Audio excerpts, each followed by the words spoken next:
All right, YouTube should be live. Give me a sec to check that and make sure everything is going okay. What? No, I don't need Google Ad Services. What the hell? What is happening right now? Twee! There we go. No. Get out of here, ad.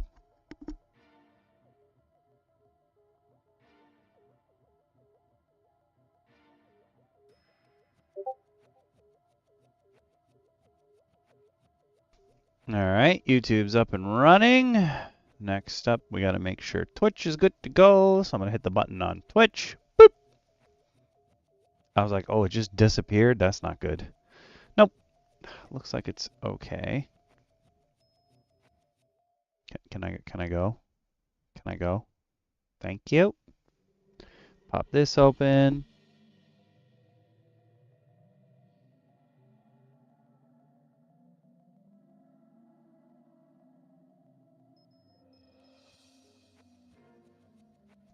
Nice, nice, nice, nice, nice. We are good to go. Semi-important things.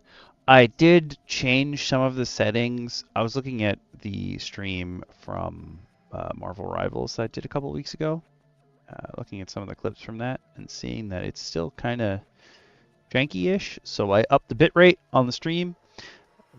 Please let me know if at any point it flips out or something is weird. That's very important for me to know, but I only upped it by a little bit. I was trying to keep with the numbers that I was jumping before, and everything seemed okay thereabouts. I'm not really one to shy away from talking about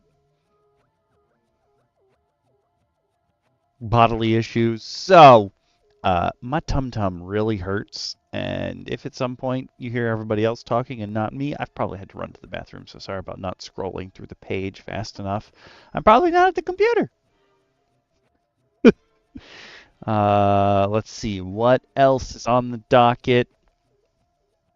Oh, since this isn't a homework assignment that's supposed to be multiple episodes, there will be a poll at the end of the stream, so please stick around for that.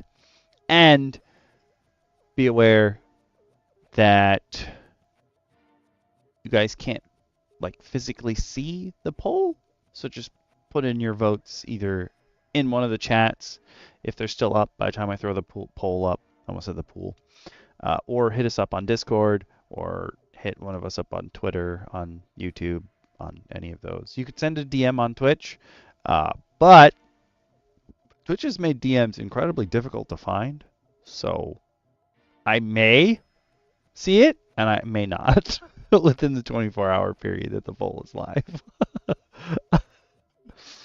I don't know why they made it so hard. It used to be so easy. Like you could just whisper right at someone, and then you could access all your whispers right from the top on Twitch. But not so much anymore. No, to be fair, YouTube's done away with its DM functionality altogether, so meh. I had a lot of conversations just with single people on YouTube back in the day. I don't mean single as in not dating someone. I mean a single person.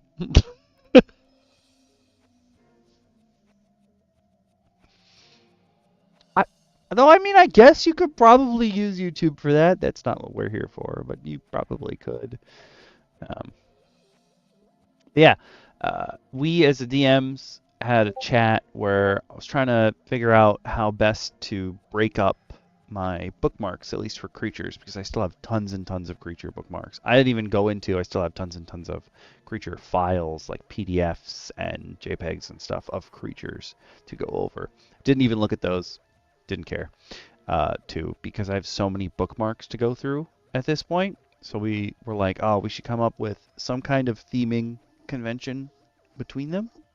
So creatures number 4, the theme for today is teeths. Everything's got teeth. Everything wants to eat you tonight. So if this isn't your cup of tea, or I guess cup of teeth at this point. Um, this one might not be for you, but hey, we're gonna go over them. We're gonna chat about them. We're gonna see where you could throw them into your campaign. Who would be like? We also had an idea for another kind of episode later on down the line that we might go into, where we might grab like a map or an adventure and some creatures and maybe some items, throw them together and be like, oh, you can run a one shot off of these disparate things, or maybe even like, oh, this could be your campaign hook. You have your BBEG now. These are some guys that might work under them. So this one's theme is Tiefs, uh, but that doesn't mean all of them are going to have like, oh, this creature has this, or this creature is this particular type. I do have a lot of weird dragon bookmarks though, so at some point there's probably going to be a dragon episode or two, and we'll see how far we get within them. But tonight, you can see from this image, the first thing we're going to look at is the lurking maw. And then there's also a symbiote-looking dude who lives underground. And then there's a Malefic Leech, which is built using the newer rules. And it's probably one of the only things I've got in my bookmarks that are built with 2024 rules conventions. So that'll actually be probably neat for us to look at as compared to everything else we look at, which is generally speaking built with 2014 rules, because we're just not big fans of the 2024 rules in any real way, shape, or form. Don't know. Though I think if you played 2014, if you played 5e 2014 rules, you're probably going to stick with them. There's not a lot in the 2024 rules that you'd want to adopt, except for changes to healing. If your players are worried about dying, then giving them increased healing is probably pretty good.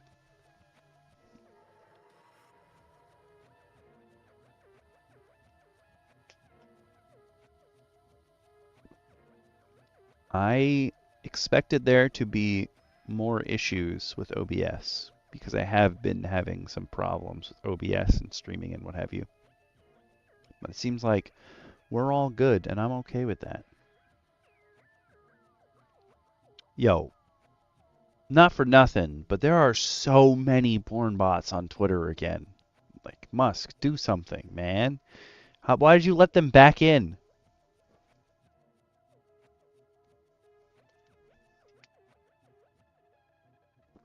I also realize that's completely a call on deaf ears. He ain't gonna do anything unless it makes him money.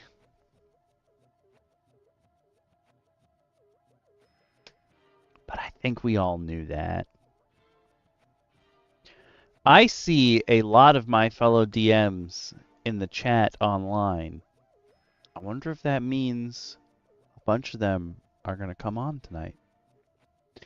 Listen, all the DMs in DM Roundtable know when DM Roundtable is. And it's not like we don't chat with them during the week. They pipe up and chat. They just don't come to the actual stream. So they're there. They're doing stuff. We're here. We're doing stuff.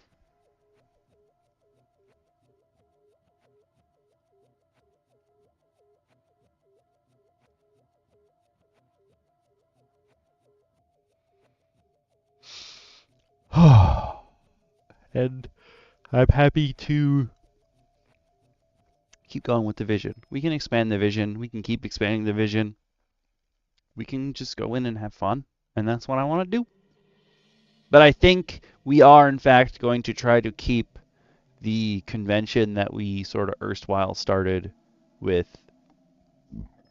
Oh my gosh, excuse me. The Archibald's Archive. Not it is just Archibald's Archive. Oh man, I'm sorry. I'm really gassy right now, which leads me to believe I may have to run at some point. But I think we're going to stick with that erstwhile convention of we'll try to, even if it's a homework assignment where there's a lot of stuff, we'll try to keep it to 5 streams max. Like 7 is incredibly, like it's just too much. I think that 4 would also be acceptable because that would be like a whole month's worth on the same topic. But I don't know. I think 5 is a better number for that kind of thing than 4 is. Though the idea that you're looking at a homework assignment over the course of a month does make a lot of sense. And not all of the streams within the group are going to end up being 2 hours. And I don't mean including the extra time when I log in just to make sure that everything is okay and running properly. So most of the streams are like 2 hours and 15 minutes long at least because I'm usually on a little bit early just to make sure everything's running fine. I mean like the ones that are super long, like when they end up being like 3 or 4 hours long. So if we do more of those within that 5 stream block, it might end up being better. If it's like a really, really big homework assignment. Though homework assignments are not on the poll right now. Now, the way I've been doing it so far is there's 10 options on the poll, and then whatever one was chosen, like whatever video, whatever stream we're currently doing, that topic gets removed from the poll and replaced with one of the other options. So homework's not on the poll list right now. And because creatures got chosen, creatures is also not on the poll right now. I will probably stay away from homework assignments for a while as well, so we can get some more content out. And there are obviously varying amounts of content that I've got to go over for each of the sections. Like right now, the thing I have the least amount of stuff for, or supplements or otherwise, is backgrounds and feats, which I did put on the poll this week, but that I have the least amount of things total to go over. I have hundreds of subclasses and creatures and stuff, but I have very little backgrounds and feats. Comparatively speaking, I'm sure I have more than the average person. And there's tons of stuff in the repository. I think when there are more people who have access to the repository, both on YouTube and through Patreon, that people will probably start asking questions about stuff that I've got on there, especially stuff that's listed as printed or like downloaded, because there's no link there. So I'd have to tell you about them, where to look for them, or you'd have to go look for them yourselves. I think when there's more people in the Patreon groups, I guess respected hunter and aboves. No, members of the pack and above, I think, get access to it. I should know this, but I don't. It's members of the pack. Yeah, members of the pack and above. I think when more of you are around, you'll be looking at the repository more often. Probably even more often than my players do, even though most of them just leveled up. And I know that's going to be at least a quarter of our total session on Saturday when we meet. Is just going to be like them being like, "What did I do? I leveled up." And I'll be like, you've done this 7 times. Like, come on, man. What up? What's going on? How you feeling? Like I'm sick. Mm. I'm feeling I'm feeling like I need someone to cast lesser restoration on me. Okay. Not greater, lesser. It's going to be me and you. I have a feeling at some point during this stream, one of us will be muted for a while. Fair. That's fair. Aw, snaps. What's up? If you say our names 3 times, we apparate. Crack up the chimney. Only if we're using orphan magic. True. I apologize for the loud sound of me pouring water. Also. At first, I thought you were making like a teleport noise with your mouth, and then I was like, nope, that's just water. Yep. Did not It realize sounds like my mic. it sounds like the two of you are in the same place. I logged in. I'm like, wait, are they together? I One day, wish. I will sneak up on Okami for one of these episodes. Oh my god. I just have to make sure I take off the next day because I'm not leaving. Yeah. Yeah. Like, I'm not going to work the next day. It's just not. It's not in the cards. I don't know what it is. Like most of my players are relatively far away. Like none of us are in the same neighborhood. But lately, normally they all would just sleep over. But lately, like the last couple sessions we've had, they just leave at like 4 in the morning, and I'm like, don't you want to go to sleep? I'm like, At some okay, point. bye. I guess. Safe home. Make sure you tell me when you're home, and everyone does except the Laundry King every time. The fact that a certain member of your party, one that goes by Goblin Slayer, who was a part of an infamous Magic the Gathering match with you and I at one point, that lasted, what was it, like 5 hours? Mm-hmm. Oh my god. Yeah. So, It's like worse than a Euro game. to give you a brief summary of this, DM, each of us were playing our respective ideas for deck. I believe I was playing a deck that involves this thing called Investigate. So I like make these cool little clue tokens. And I pretty much my whole gimmick is to use my opponent's resources against them as the game goes on, and consistently regenerate my own resources whenever I need to, by like recycling my graveyards and getting all my cards back and all that fun stuff. Okami, I think, what were you playing? I'm gonna say it has to be vampires. Is my Yeah, I only think you were way playing to vampires. regain life like all the Yeah, time.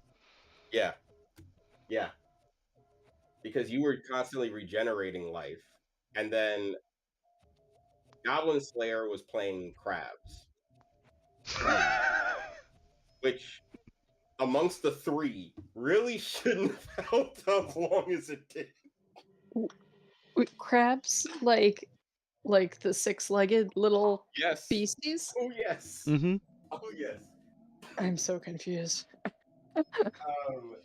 They are a type of creature in that game that you can play, and they are just crabs. That's all they are. They are nothing special.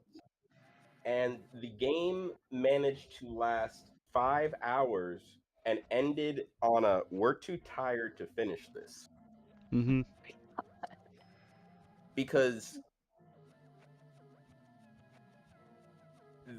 we couldn't knock each other to 0 life, Mm-hmm.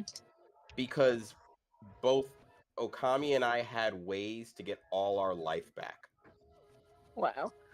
So we were like, Goblin Slayer, if you swing at one of us, the other can finish them off. And he was like, Yeah. And we no, could end because the then game. the other person's gonna kill me, so we're just gonna sit here. We're like, come on, man. Yeah. Come on. Oh my Yeah. god. That was Finish what it. held us up. That was the great standoff. We could not finish the game because Goblin Slayer did not want second place. Yeah. If I can't win, no one wins. He was like, if I have, because the thing was, the moment he hit either of us, it would be just enough to tip the favor in the other's direction. Wow. He was just like, nah, man, I'm Switzerland. I'm just neutrality. Just And like Switzerland, I will make everything take longer. Mm-hmm. yeah. Just like I don't plan to make this game any shorter. And it was a rare game in which something I'm known for amongst people who've played Magic the Gathering with me for, and if you've played Magic the Gathering, you're watching this or listening in right now, and you're well aware of board wipes and complete board destruction, that is my thing. I love to watch everyone build beautiful landscapes, and then come in like the meteor that took out the dinosaurs and bring Ice Age to the field for a little bit. After streaming with you for almost a year, this does not surprise me. It's true. It's very true. I my chaos husky is strong. Put it that way. My chaos husky is strong. That's fair. Yeah, there are just some things I won't do to people, and like deconstructing everything that they built. Just one of the things on that list. I try not to do it like viciously, but it usually happens that there's one of the people in the group that is playing something that is just, at the time I was playing more frequently, I didn't want to lose yet. I wanted people to see the cool thing my deck did. Mm-hmm. Like, I want you guys to see the cool thing, and then you can take me out. But let me just get the thing online. And when you're dealing with 100 cards, probability, even though your starting hand is 7 cards, the next 93 cards, looking for 3 or 4 of those cards, the probability, the chance you're going to get what you want every time, very unlikely, unless you have ways to do it. And I would put in all of my decks ways to stop people from finishing me off, because I really wanted them to see the thing.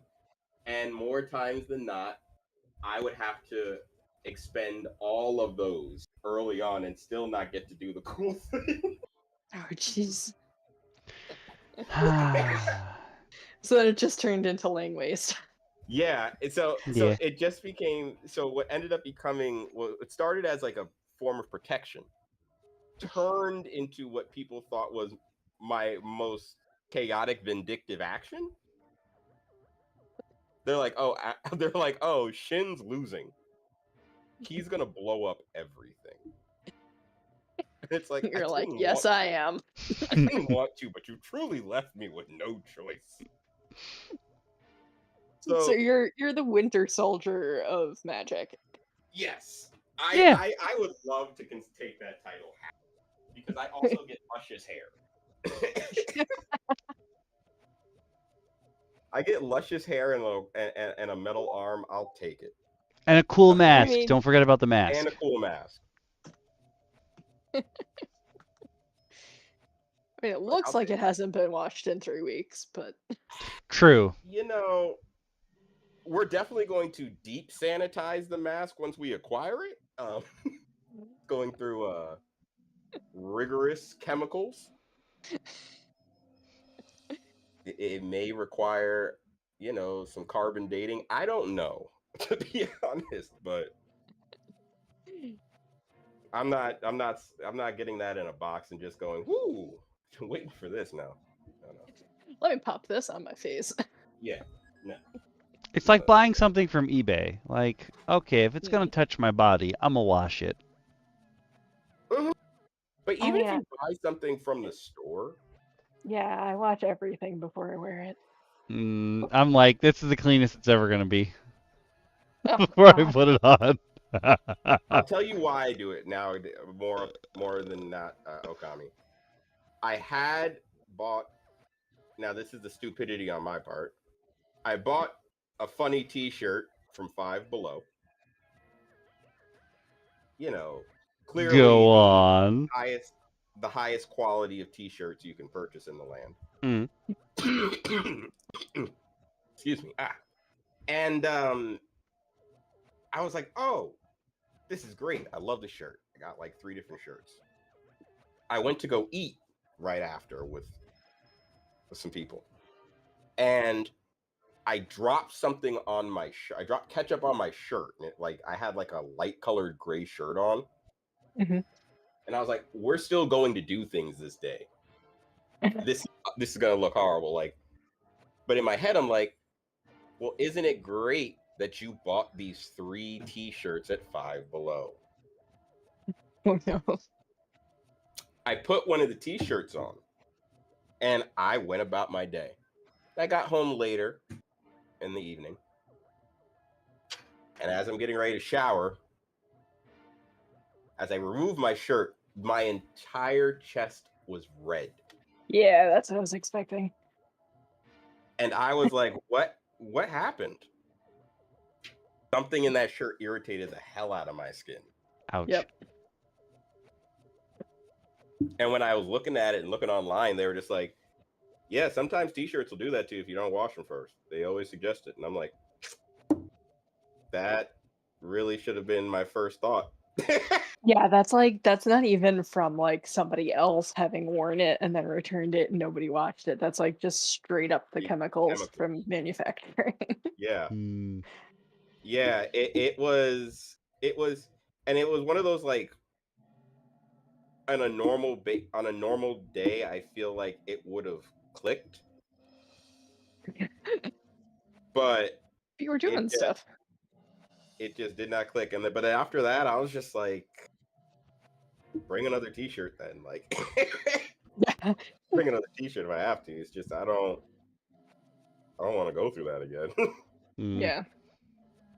I have just bought things too many times online from manufacturers and like received it and it smelled like somebody else.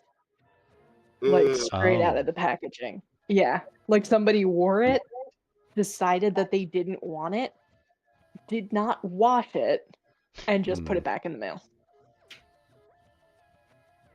Yeah. Yeah. Yum. Yeah, no.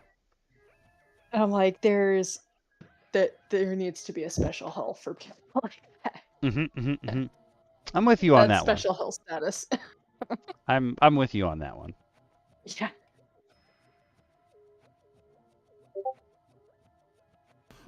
That offends morals I didn't actively utilize.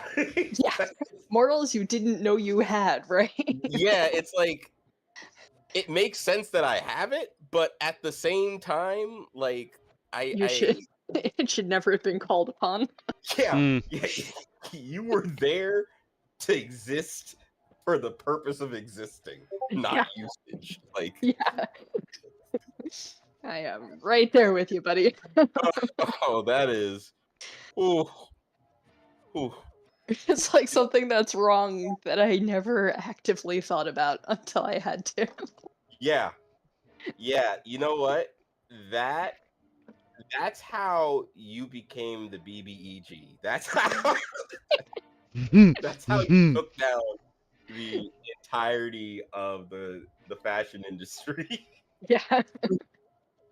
DM Lacara ascended into her truest form and took on BBEG status and decided, if these clothes will be unwashed, I will wash the world. Yeah. What's Will Ferrell's? It's always the little things. What's Will Ferrell's character's name? Is it Mugatu? Oh yeah. You must defeat Mugatu in single combat. I have no idea what you're talking about. Oh. Zoolander.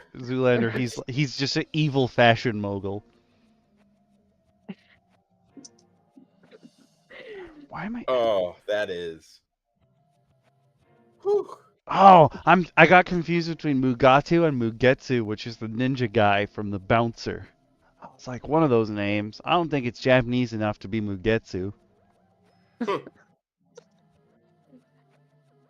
Well, folks, welcome to another episode of DM Roundtable, where we give you more flavor than the McCormick line of Spice Rack. Ooh, that's a good one. Yeah. What's up, Aoaz? I'm gonna bust out my new label for us later. Yes, please. Okami knows it, but I don't think Shin's heard it yet.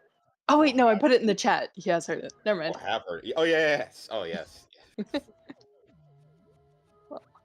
And also, as Okami messaged me the other day, he sounded so excited. He was like, "So, what do you have planned for the monk and ranger shirts?" And I'm like, "I completely forgot that those classes existed, so I will let you know when I design them." You didn't have to case tell me any- that. I would have still accepted it. I know, but the world deserves to know. Fair, fair. I was explaining to the Well Packed earlier today that I spent an hour online last night playing against the same guy. And I was like, I don't understand why the server loves this guy so much. Like, I just attack and my attacks stop like mid-strike. He recovers instantly. Sometimes I swing through him. Like, I can't understand why the server likes him so much. My game crashes when my team's about to win. And I was in there for like 50 whole minutes. And then my teammates got magically teleported into death, and I went, "Oh, the server doesn't like him. He's cheating." Like, the thought had never crossed my mind in that whole hour I was playing against the same guy that he was cheating the whole time. You're like, this is obviously he's an honorable foe. There's no way he'd be doing something dastardly. I'm shocked with as much as you game that wasn't your first thought. I just assumed in a game that shuts down in 1 month that the people there aren't going to start hacking now. Why are you That's hacking a exactly dead game? when you start. Because who gives a damn if you get banned? True.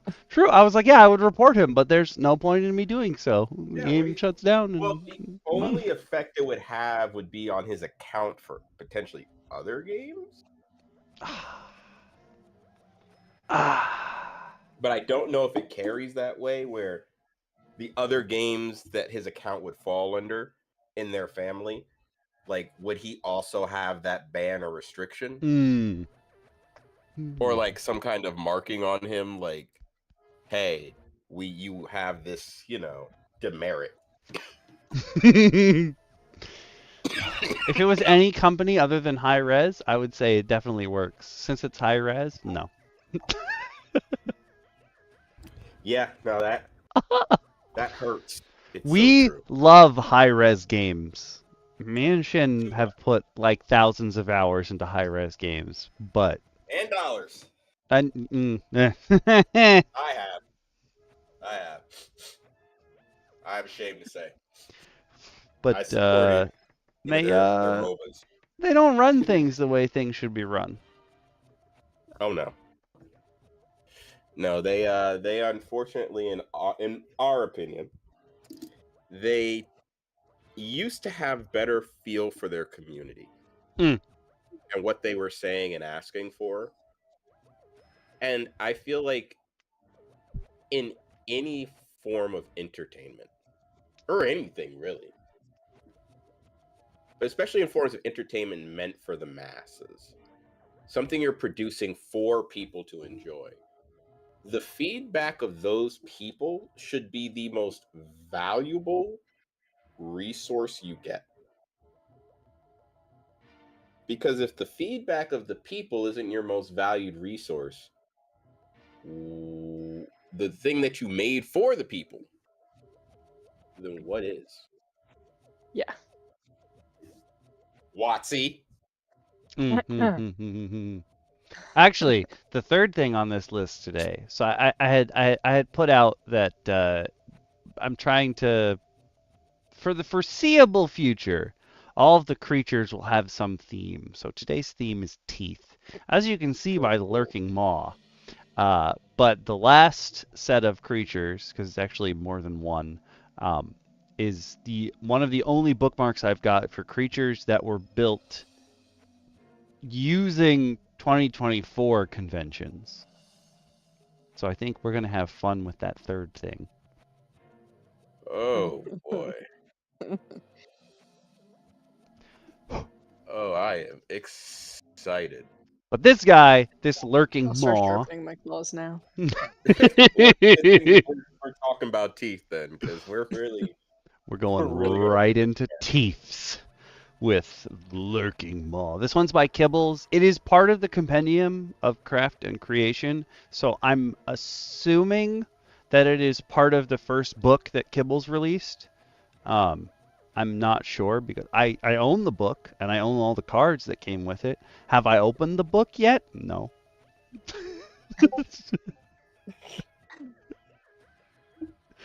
Whoops. In my defense, I also wasn't keeping up with it because it was definitely something Grimjack kickstarted. And I was like, oh, cool. I know this guy. I look at his stuff all the time. We've definitely looked at Kibbles' stuff over time here too as well. If you want to follow along with us, I'm going to post the link. The link that is on the YouTube description will take you to the Reddit post that it came from, which actually has some information we'll go into later because somebody had asked, hey, if I wanted to make this creature stronger, what would I do? And Kibbles gave like a pretty good idea of like how you can easily scale monsters. So I want to talk about that. So if you're on YouTube, you can click that, come here, and then there's a link in it to the PDF. If you're on Twitch, I'm just going to shoot you over the PDF link, and I'll pin it for the next 30 minutes. Nope, not 320. Yeah, there you go. I will put it in here. Boop. Is it? Okay, it just got smaller. Cool. But yes, this is the Lurking Maw. Already, I'm a fan of it. Mm-hmm. I'm using it. I haven't even looked at it. Gonna put it in the game.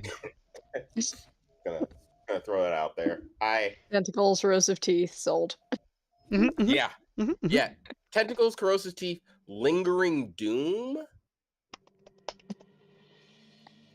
And it seems like this guy truly would not have known what he's walking into, which means monster hunting you through a dungeon. Yes. This particular guy also gives me like spelunking vibes. Where he's just like, yeah, I'm gonna go in there. And he was never heard from again. I feel like before we even get into it, this is something you find in something that's been long forgotten. Or something that's truly subterranean. Like if you're running a base 5e campaign, I would almost say, just from looking at it, I haven't read anything, but just from looking at it, you could probably squeeze this in the Underdark if you were running a post Waterdeep campaign. In an old 5e. Just my tape. I think it's gonna fit in there for a higher level party potentially, but we'll see. I think all of the creatures here they wouldn't be considered beasts, but we'll get into that later. Again, you could put them in anywhere you want. Like Kibbles describes it as it's not a natural creature, so it could be a monstrosity or it could be an aberration. It's up to you. You could have it be some eldritch horror that escaped from someone's nightmares, or you can have it just be the worm that lives in the town sewer. But flavor-wise, what you just said is so sick because Kibble says it doesn't need to eat. It just hungers. It can just live down there forever. That could be the whole start of your campaign. Like, oh, we have a problem in the sewers. I don't know what's happening, but every time we send a maintenance person down there, they just die or they just disappear. Like, where are they going? Maybe there's some kind of arcane portal down there that sucks them away. And no, you just find Mama Tapeworm down there. Yeah, that's actually really cool to even build on that. The city's been doing expansions. Maybe this city or town in your campaign setting or in your story setting has made maybe it's like the city's a weird alliance between dwarves and gnomes and elves and groups that don't normally get along, and they've gone a little subterranean and expansion and stumbled upon something, but going further down, all of a sudden now people are just poofing off the earth. It's because they got too deep. It's like, oh, you overexpanded. I think I sent you, DM Lacara, the meme. Somebody posted a meme in this Lord of the Rings group that was. It says at the top, dwarves minding their business, minding their mithril, and it's just a huge like snowy field, and there's one square of snow that's missing, and you can see a polar bear's snout in it, and it just says in really small text over it, "Bonjour."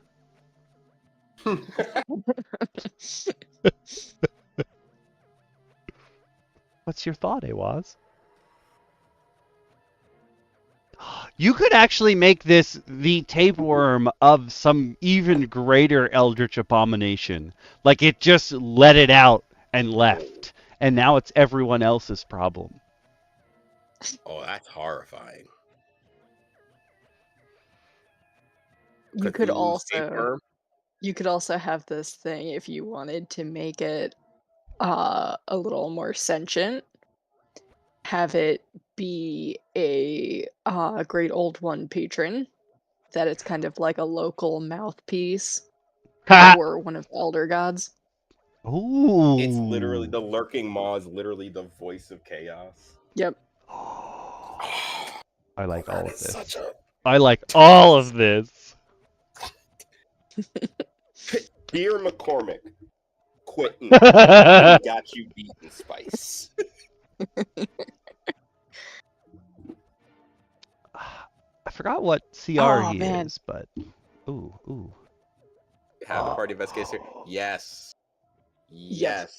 This is something that if you have a world destruction plot would absolutely go well in there. We haven't even gotten into the details of the creature. Which I is know.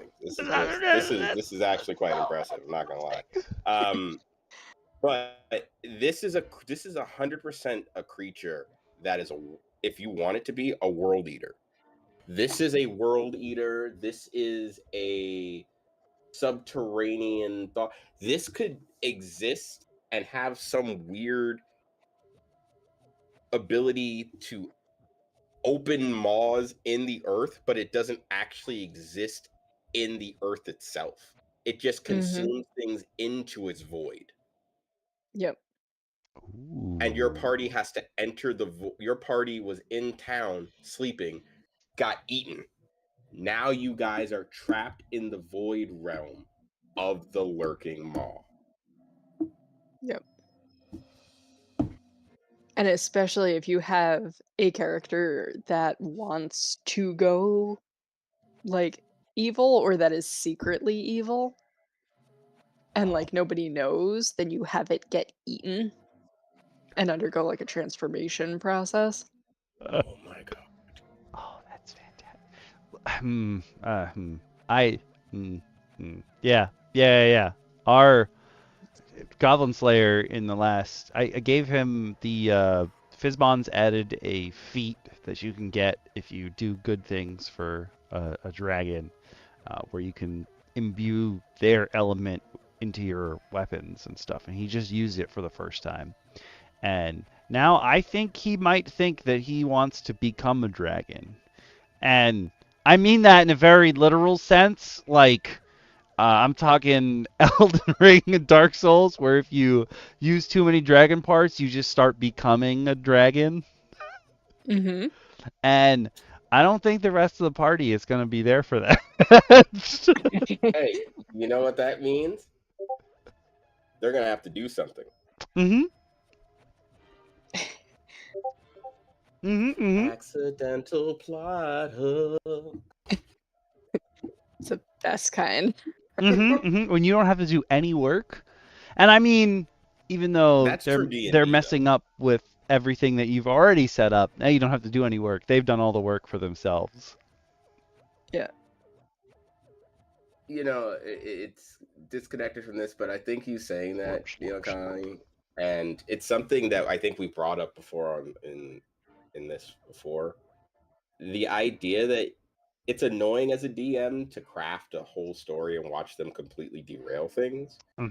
But sometimes watching a player accidentally stumble upon a plot hook that completely annoys the rest of the characters in the party can kind of be an interesting chef's kiss. In our party, it's extra weird because we have a player who works for the Zentarum, and like her family is not good, and she's not a nice person. But even her character's like, do you understand that you are dealing with a creature that is far more evil and has existed far longer than you can even dream of? Like something is wrong with you.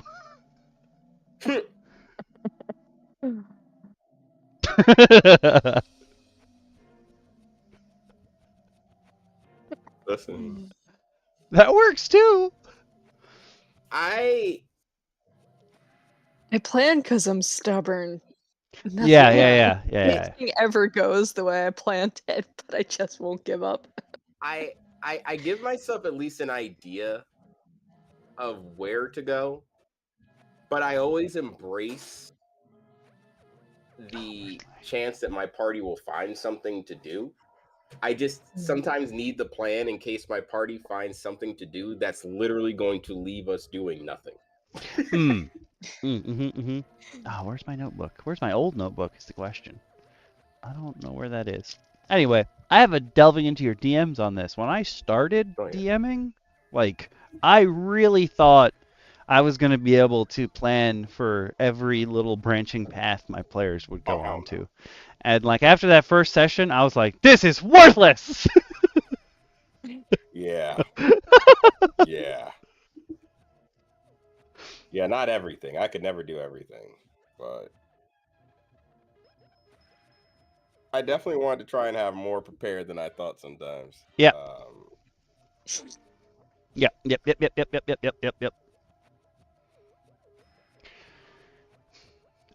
I will say the way that Kibbles specifically writes up his monsters and creatures is not necessarily at the same level as like Keith Amon's, like the monsters know what they're doing, but the way he writes up his info page before he actually gets to what the creatures are. And I know that this is like a staple of his where there's nice flavor, but then there's also meta stuff for the DM. Like he just has a section here on deployment. Where do you want to throw this in? Here, let me give you some ideas. Oh, if your players are around this level, this might be what you want to do. Like he didn't have to do that, but he does it almost every time.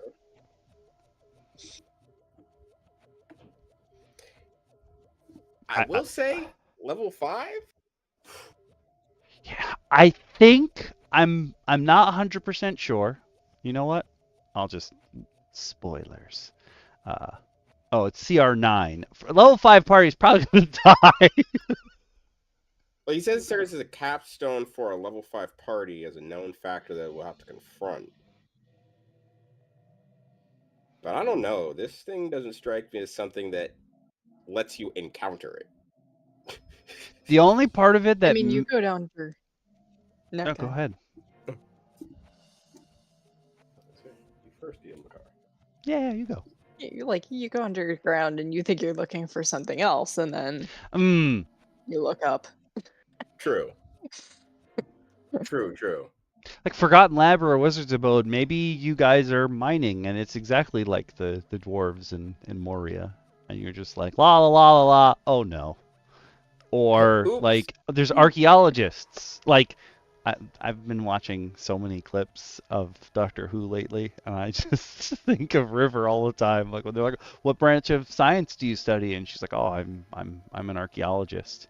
And then she kills like a whole bunch of people, and she's like, "Love me a tomb."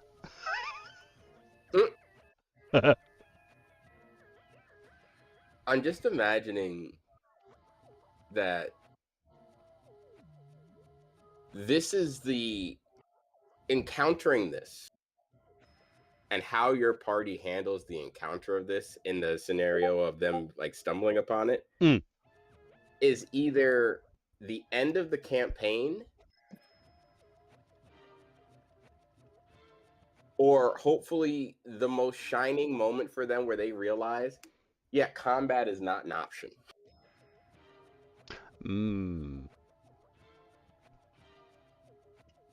I mean, it's not that strong. I think flavor-wise, it's probably scarier than its damage output is. If your DM's Yeah. good at like scaring the players, I think that's where this comes more into play, because it's all about if you shine a light, if no one in your party shines a light, this guy's almost unstoppable. So you're fighting over who's going to hold the torch so that they can become the target.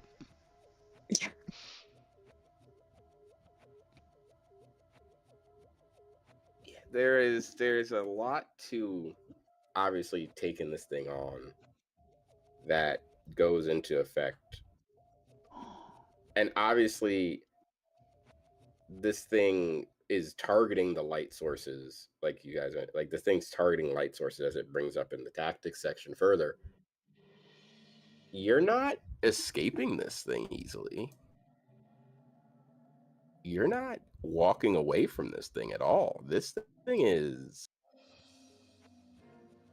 happily ready to just, oh, is that the light spell?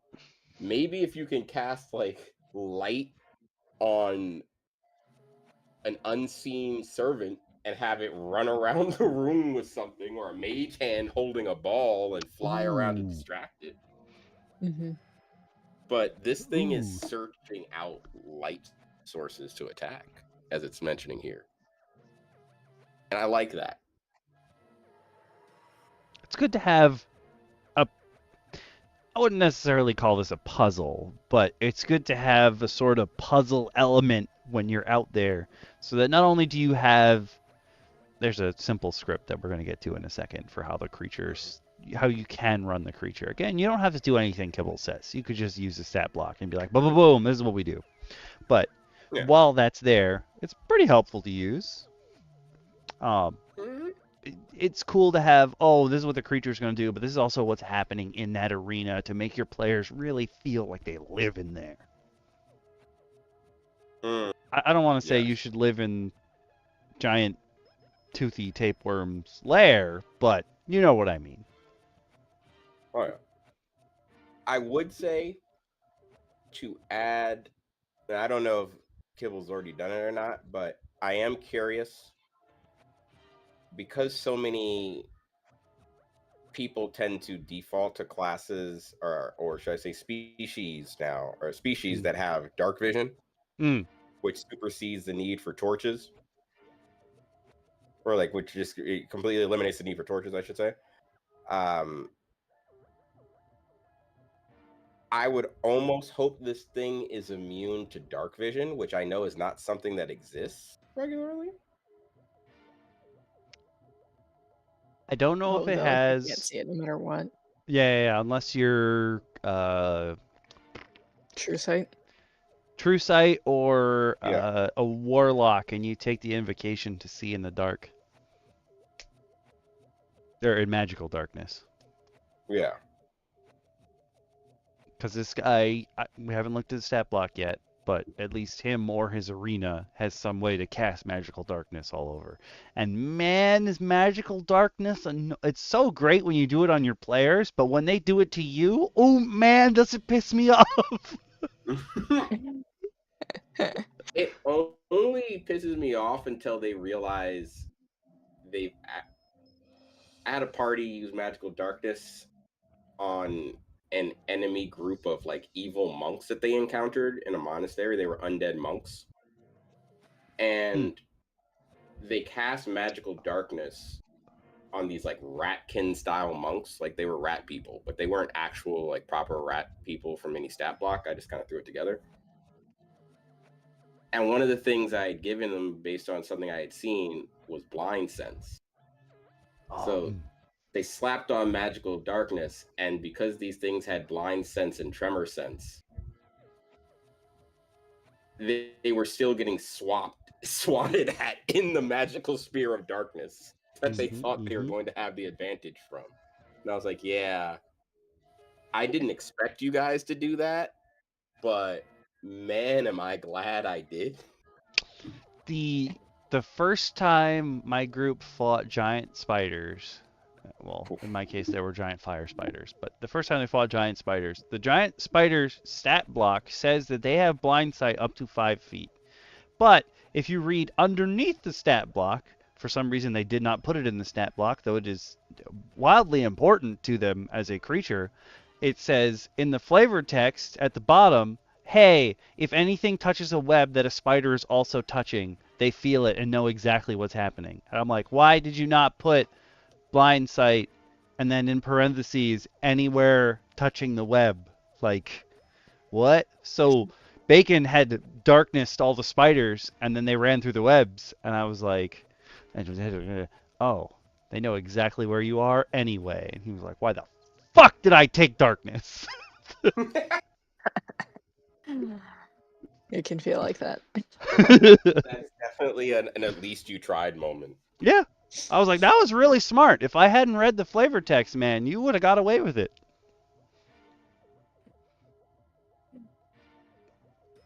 But this guy does have a simple script. Would you guys like to go through? Oh, and it also has expunge light, where it just like and sucks up the light. Oh, okay. So this thing is prepared for light. Okay. You know what, Kibbles? I knew I liked what you were doing here. Okay.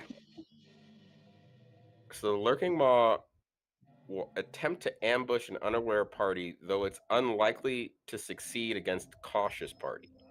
Interesting. You have to. Okay. I'm gonna go back to saying, hey, no one's gonna come after you for doing whatever you want in your campaign. But if you don't have an aliens moment where this thing is on the ceiling and it's dripping acid on someone or something, you're doing it wrong. Mm-hmm. Oh, you have to have that like iconic fear moment of this thing just emerging. Even the original Alien, just that thing emerging from behind the suit, standing like 8 feet tall, looking at you with a gaping maw of acid. Yeah, no. This thing has to, and I think that lends to the idea that your party doesn't know what it's getting itself into. It's like Kibble's pretty much saying the best way to have fun with this thing is to have it be a surprise to your party, like have its existence be the surprise.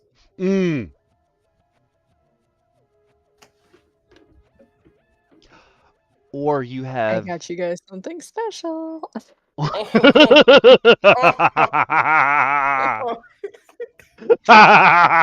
oh, what is it? I'll give you a hint. I'm gonna enjoy it. What? Things are definitely looking up.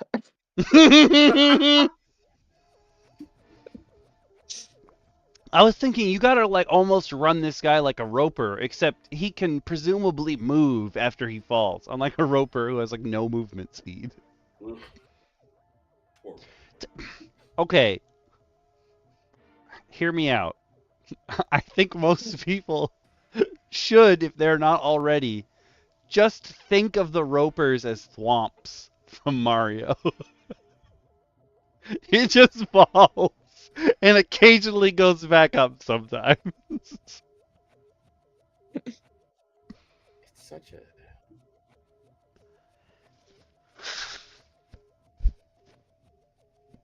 It's like a slime, or it's like an ooze that just stopped oozing.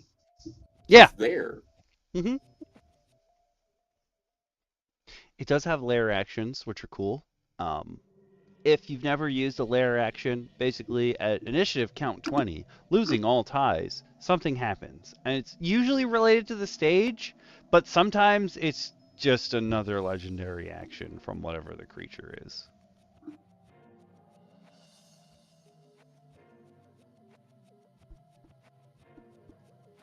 That is interesting that he mentions that it's going to use his legendary action as soon as possible. Oh, it does have psychic abilities, but that's for later.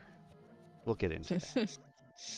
Now that is cool, and definitely I think should be petrifying to a level 5 party who most likely should not have encountered psychic damage like that by now.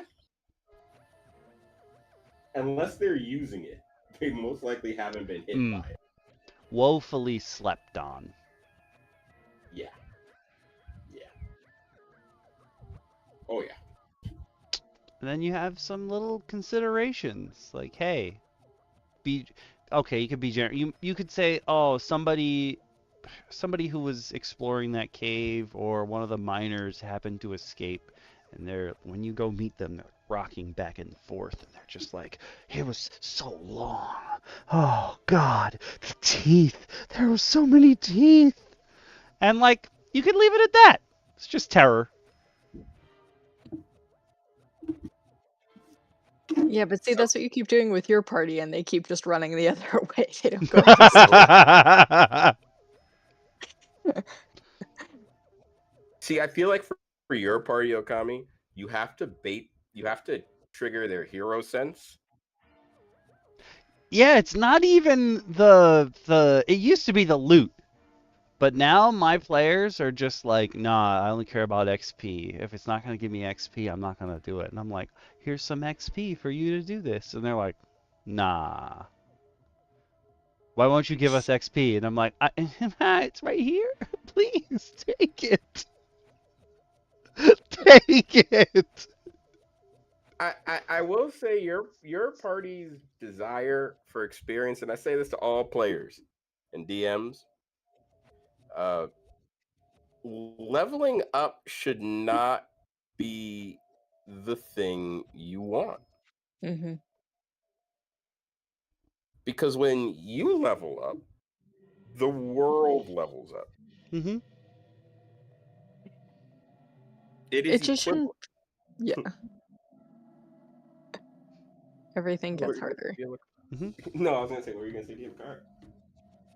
I just like it shouldn't be your focus.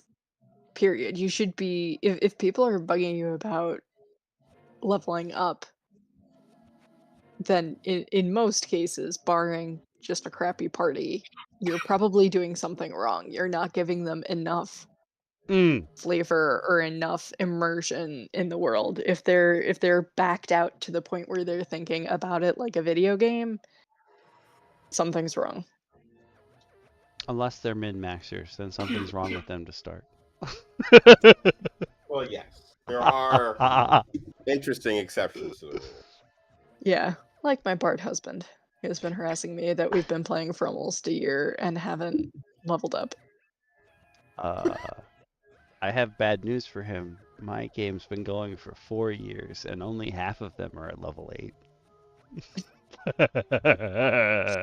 Well, my response to him was, the goddesses gave you one task to do nearly a year ago, and you all decided to go on a cross-country hike instead. I have nothing to do with this.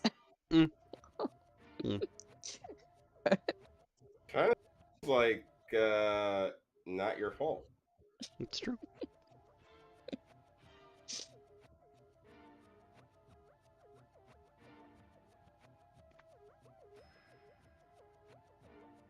But this specific consideration, I know that Kibbles' intention is to make sure that your players have the light.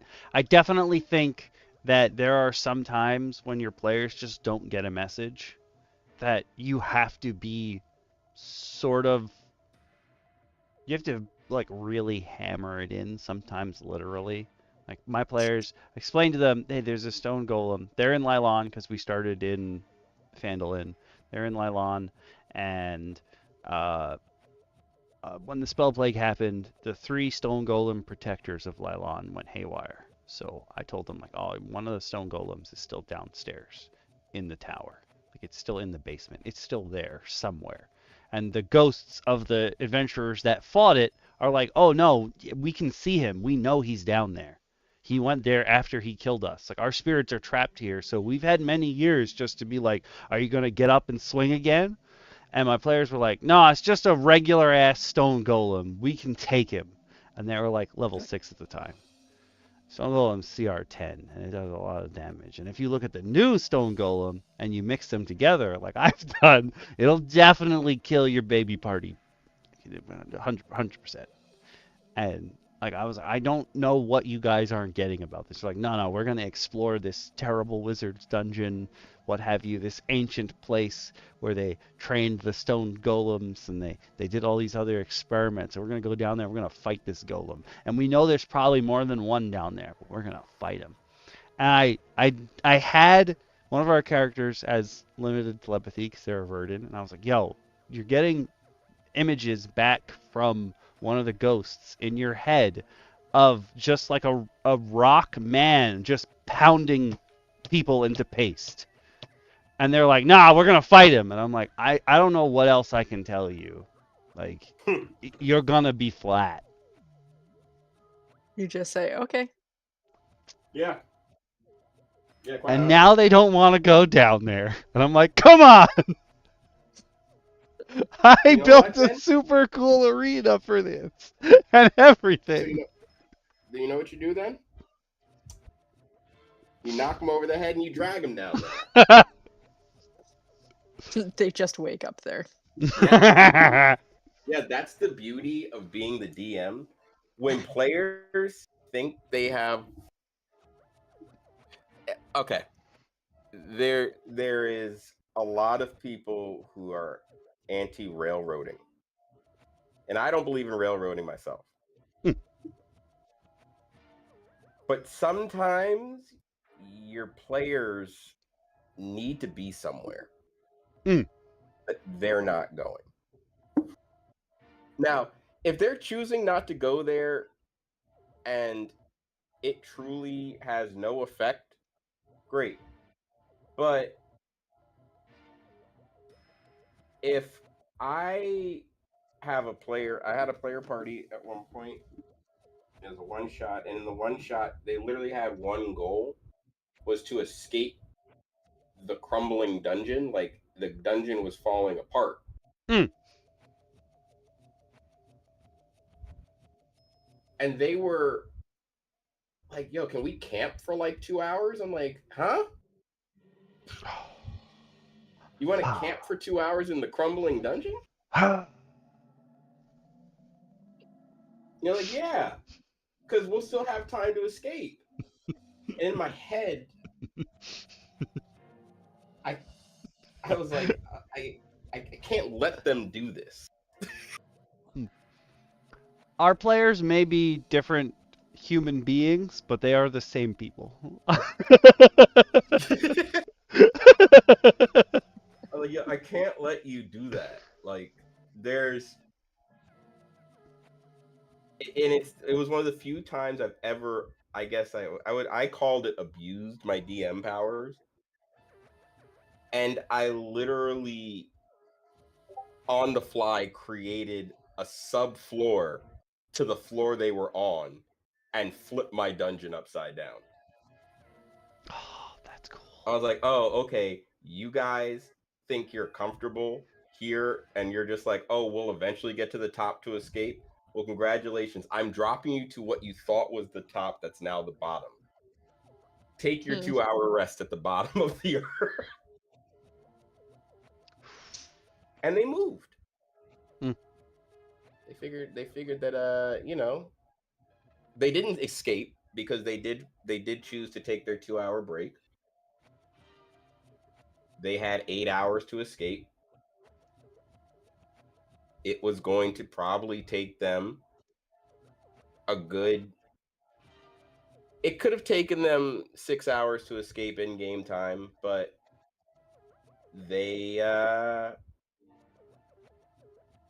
didn't seem to put any emphasis on the idea of escape, so they died.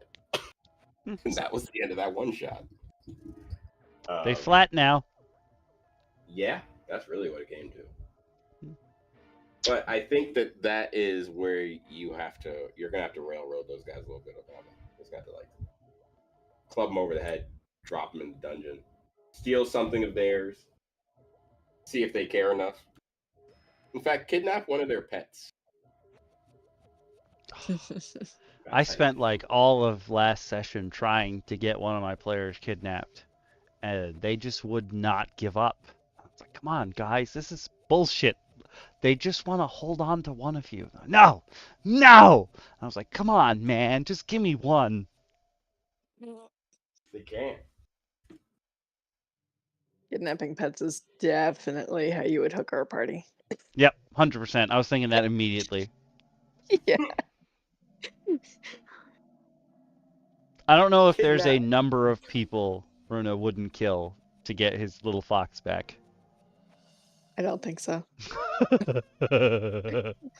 I don't think Runa would ask that question.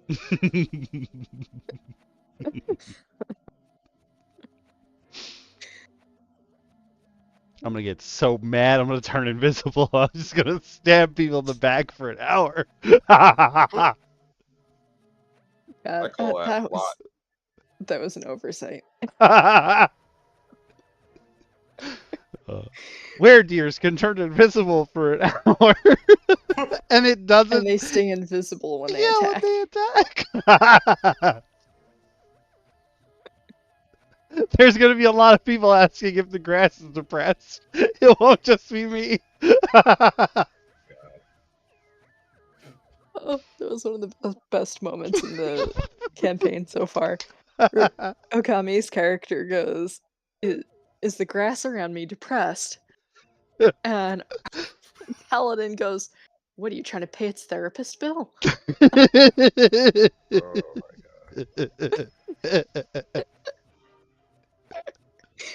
Oh, good times, good times. I'm sad we don't have our Paladin anymore.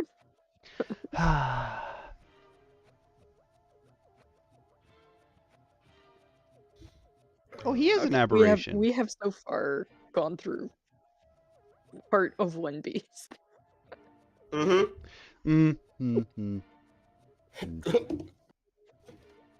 As usual. As usual, sidetracked by flavor and stories. Yeah. Yeah. This is literally, folks, if you are at this episode of the Roundtable and you haven't realized that putting us in the room together with nothing in the room would not be a deterrent. It would be the dangerous thing to do. Like, if we take away their prompts, they won't have anything to talk about. Wrong.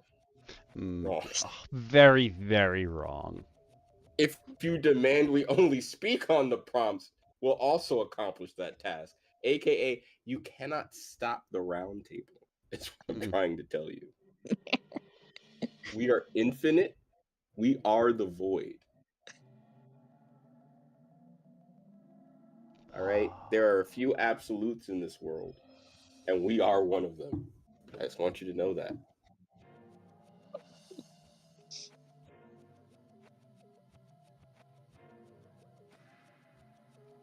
I'm just looking at the stat block. I don't know if I've ever seen anyone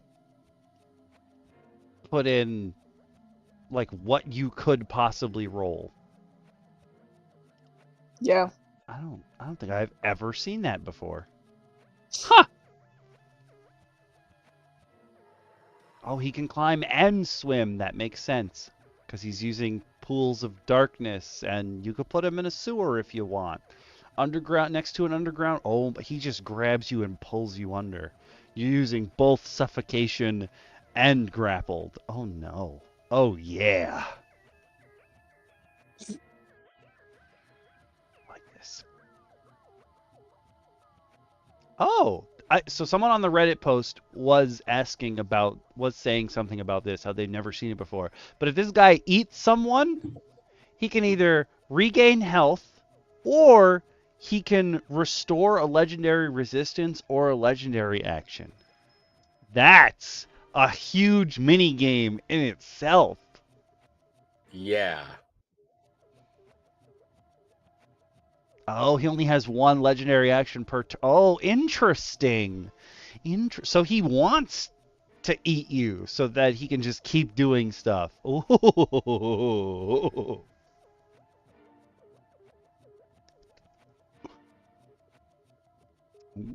Oh, and here's the Expunge Light ability. At the start of its turn, it can extinguish a light source, and a light-generating spell cast with a spell slot 3rd level or higher can't be extinguished. Oh, so it'll get rid of light, but it won't get rid of daylight? Question mark. Yeah. We got 2 legendary resistances. Okay. And it's got Lurk. Oh, it can hide as a bonus action. But only for it's so big, only for one of its. Is it huge? I'm pretty sure it's got to be huge. Yeah, it's huge. Yeah. It's so big it just hides one of its tentacles. But he's not gonna like your paladins. Yeah. Yeah. And that's good and important. Yeah. Yeah, your paladins, your light domain clerics, your sun domain clerics. Some of your druids. Oh yeah. Mm-hmm. Your fire genasis. Yeah. Anyone that gives off and your Aasimar, because I think both give off faint light, don't they? Yeah. Yeah, if it's a Scourge Aasimar, they give off radiant damage.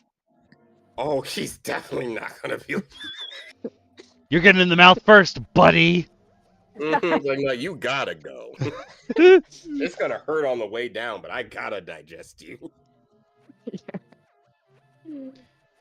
Yeah, it's great. Your Aasimar like gets swallowed, and then it pops its Aasimar ability, and all of a sudden you just see the thing start to like bulge and like light leaking out between the teeth, and everyone just is like, fantastic. That will, and what you just said specifically is going to come to play to something someone said on the actual post. He has a bloodied ability, even though this was made for 2014 conventions, but bloody just means when you're at 50% health. So think of it as like, oh, this is the second stage or phase of this boss battle. But it starts bleeding, which okay, that's, haha, I get it. His bloodied condition is that it starts bleeding. Haha. But it boils its own blood to turn it into darkness. We did say it would find a way to have magical darkness. But this is probably the sickest way. Boiling its own blood, and it gives it back a legendary action. Like it's it's snorting. It gains a legendary action. So it gains an additional legendary action that it cannot regain. So on one turn, but no, hear me out now. I think when we get to the legendary actions, we're going to see where that might be. I read ahead a little bit. We're going to see where that might be more frightening in a turn than you think. Hey. It's got now, multi-attack. Obviously, looking at what this thing can do regularly, it makes sense. It's got bite and it's got tentacles. But the bite, when I looked at it and I saw how long it was, I was like, that's a long bite. He got a long mouth. Yeah, I was like, oh, bite. Oh, cool. It's got a lot of abilities, bite. And then I realized that I was continuing to read bite on the second page. And I was like, oh, the second column, I mean. Like, oh, wait a minute. Yeah, calling it bite is a little misleading. It's basically ingest. Yeah. And it's weird that it's a bite that deals bludgeoning damage. But yeah, especially with all those teeth. Yeah. But I think it's kind of denoting the fact that the damage being done to you, I'm pretty sure you're getting shredded up as you go in. Because it does mention right there that a creature grappled in this way takes 3d4 piercing damage. But I think that the bite doesn't hurt initially because the initial pain you're feeling is this thing closing its mouth and suctioning you in. Yeah.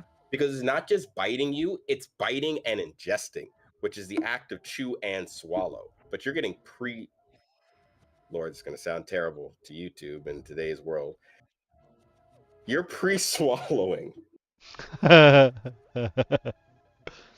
enemy, and this action that this thing is taking, that's this thing literally like suctioning you up off the ground into a Either razor sharp vacuum. Either that or this thing has a huge tongue that comes out and hits you and pulls you up. That's the bludgeoning damage. I like that. And then the piercing damage is once you hit the teeth. Oh, Beautiful. Gross, but beautiful. Just beautiful. Just beautiful. And then there's a big blob this. of text here that's like, oh, you can do stuff from the inside. And someone on Reddit was like, but you said they have to be knocked out when they're in there. And so Kibbles was like, there's lots of ways you can heal someone through total cover. So potentially your teammates might be trying to save you once you go in this thing's mouth. And then if you're like the Asimar, like we said before, they wake you up and you're just like, no, free me! Yeah. It's interesting. Oh, go ahead, Lacara. No, you go first. And I was just going to continue to read a part of something that was interesting in the bite. It was just noting about the swallowed condition. Apparently, this thing kind of has. I would call it like a pseudo condition swallowed. You're blinded and restricted, but taking 14 acid damage at the start of each of this thing's turns. I don't think a level 5 player that gets eaten by this has that many turns. I don't. Yeah. It's just 2. Especially since it starts at 0. Yeah. It's just 2 because you're going to take double damage. You're going to take 2 death saves the first turn. Your team has to get you out quick. Or heal you. For a low health, not hard to hit creature, this thing is pretty frightening. And I'm for it. Sometimes you just gotta scare people. I also like how there's a clause here on how much damage you have to deal once the thing is already dead to chop up the corpse. That's pretty metal. Well, I like that it has a way to get it to spit everyone back out, though. Like, it's not like you're swallowed. Well, you're dead. Starts drawing up your new character sheet. It's like, well, you've been swallowed, but can we pick you up? Or are you going to be the character that goes in there trying to get swallowed because you're trying to get everybody else out that's been swallowed? You know, it sets you up for a lot of situations. Oh, yeah. I'm thinking specifically DM Bacon, because he's a shadow sorcerer, even though he's a fire genasi. He's got false life as one of his spells, like false lifing himself, or herself, his character's a girl, jumping in the mouth to get swallowed and then like burning his way out. Yep. But that's what you want your players to be like, that's what I need to do. It's like, good. But if that player is going to do that, the rest of the party needs to be prepared.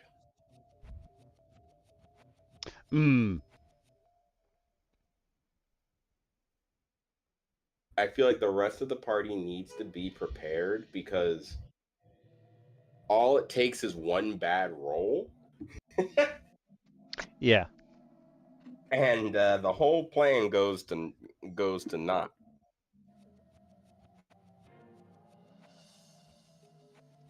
Because even if they happen to, because then the other side of it is, you manage to defeat this creature. I'm reading, even cutting someone out. If they have to cut you out, you take 10 damage to your corpse regardless, just being cut out of the creature. The only way to avoid damage is to use 15 feet of movement to escape. I thought that was 10 slashing damage to the Maw's corpse. Yeah, that's what I'm thinking too. Like, you gotta cut through the flesh. Though I would definitely say, since your players can't see what they're cutting into, you can make them make a roll for it to see if you accidentally cut them. I mean, potentially then, maybe. But then that would seem strange since it takes 20 damage. From the inside. Yeah, okay. I read it the other way, which I kind of liked. But okay, I can see that. I can see now where that makes a lot more sense. Or alternatively, if one of you has burrow speed, burrow through its dead flesh to find your friends. Now you're going dungeon meshy. Yeah. When it's not biting somebody, though, it does have a tentacle, which is just its grapple ability, it looks like. It Another does bludgeoning 20-foot damage. one, though. Yeah, pretty good range. Though, 20-foot tentacle, one target? I think it's I just would give it because... at least a swipe option for a less to hit. I'm thinking, not unlike a crocodile or an alligator, if you do have water around, since this thing has a swim speed, he's trying to grab you, pull you into the water, and then start spinning. Oh. Death roll? Yep. Oh, it could create a whirlpool that makes it difficult terrain. Oh, yes! Yes! Or create complete muddy terrain if it's in a cave front. Oh, it could do a lot. Thank you, Kibbles. We love you. Yeah, we really do. Yeah. I don't think we've had a bad thing from Kibbles. I don't think so either. No, I don't even know if he's capable of making bad stuff at this point. Yeah, I think Kibbles might be the roundtable goat right now. Just Kibbles and oh no, who makes Fluffy Folio? I should know this, but I don't. Michi from KMK. I think those are our two favorites. So far. So far. There's plenty of room for other people to become loved and adored by us.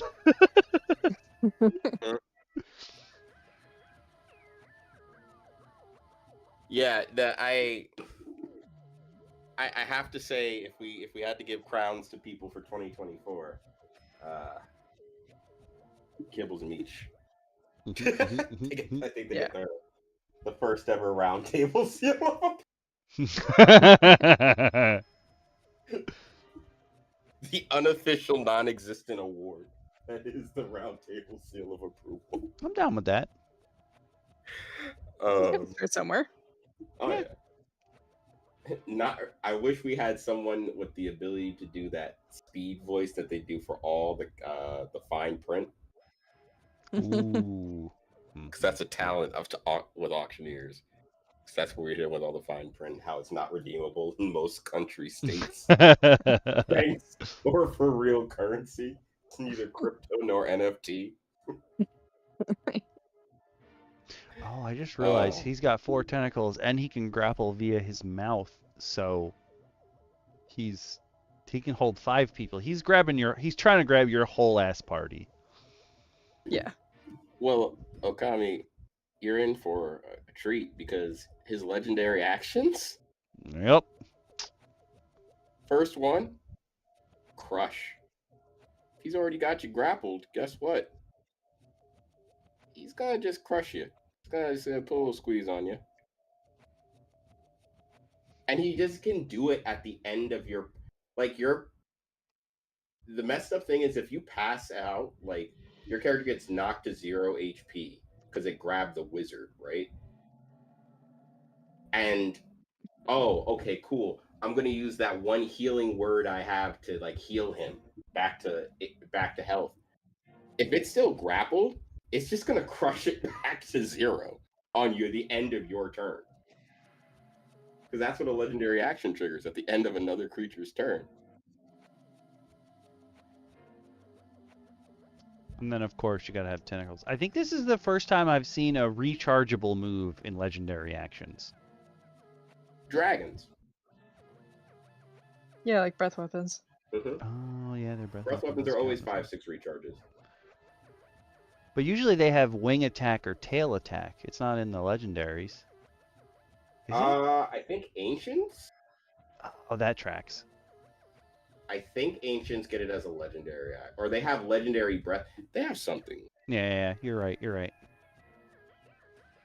But this legendary action goes back to, remember we talked about Bloodied and that Hungering Abyss? That extra free action? Oh, yeah. Mind Terror. Up to 5 creatures within 60 feet of the lurking maw make a DC 12 wisdom save with disadvantage if the creature's in darkness. On a failed save, the creature becomes frightened for a minute. It's bloodied, so you're trapped in magical darkness because the entire layer is so. It now has 2 legendary actions that it can burn on 5 creatures. If you have a party of 5 or less, this thing has 2 attempts to frighten your entire party. And did you read the end of it? If the saving throw fails by 5 or more, the creature is stunned. I've never seen a scenario where a nat 1 was so bad for somebody. Upon reading that, immediately all I thought was, you guys can't understand, but the vibe you get is, as these noises just flood into your head, are, get in my belly! Oh, 1,000%. 1,000%. But this is frightening because you're probably fighting this thing in a small space. It's now covered its entire space in magical darkness. And now in the middle of the darkness, this thing is literally reaching into your brains and terrifying you and potentially stunning you. Like, that's pretty good. That's frightening. And with that bloody extra legendary action, it can pick a turn to double down.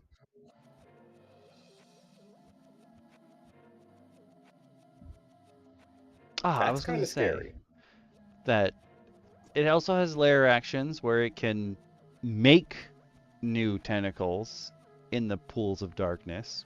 But its other layer action is that it just shoots magical darkness around. You get some darkness, and you get some darkness, and you get some darkness. And I've never seen this before. Every turn after that, the darkness spreads until it's a 20-foot sphere.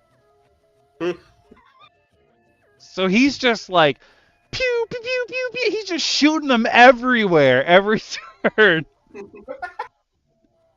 It ain't dark enough. It's what Spider-Man. It's what that Spider-Man musical is supposed to be. I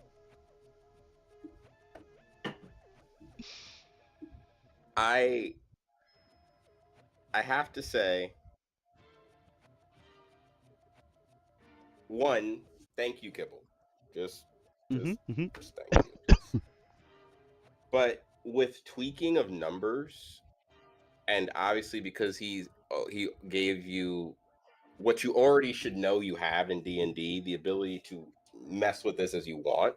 This is an amazing template to turn this thing. If you want to scale this up into a bigger creature, I think there's a lot of cool things you could do with it.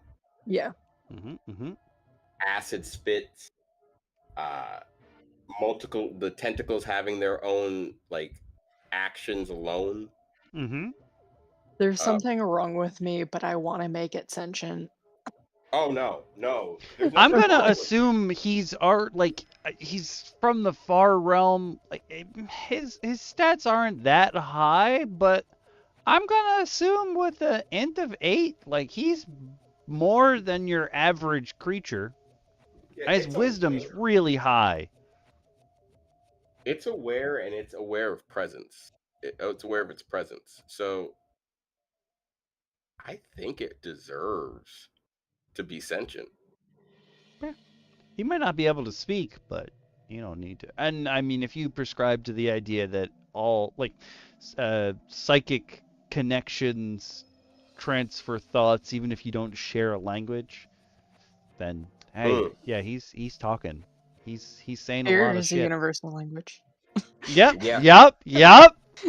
but I also have a hard time believing there's something resistant to psychic damage that can spew these pools of ink isn't sitting up there in the most evil, haggard voice and bloodied, just yelling at the party, telling it how it's going to eat them and enjoy it.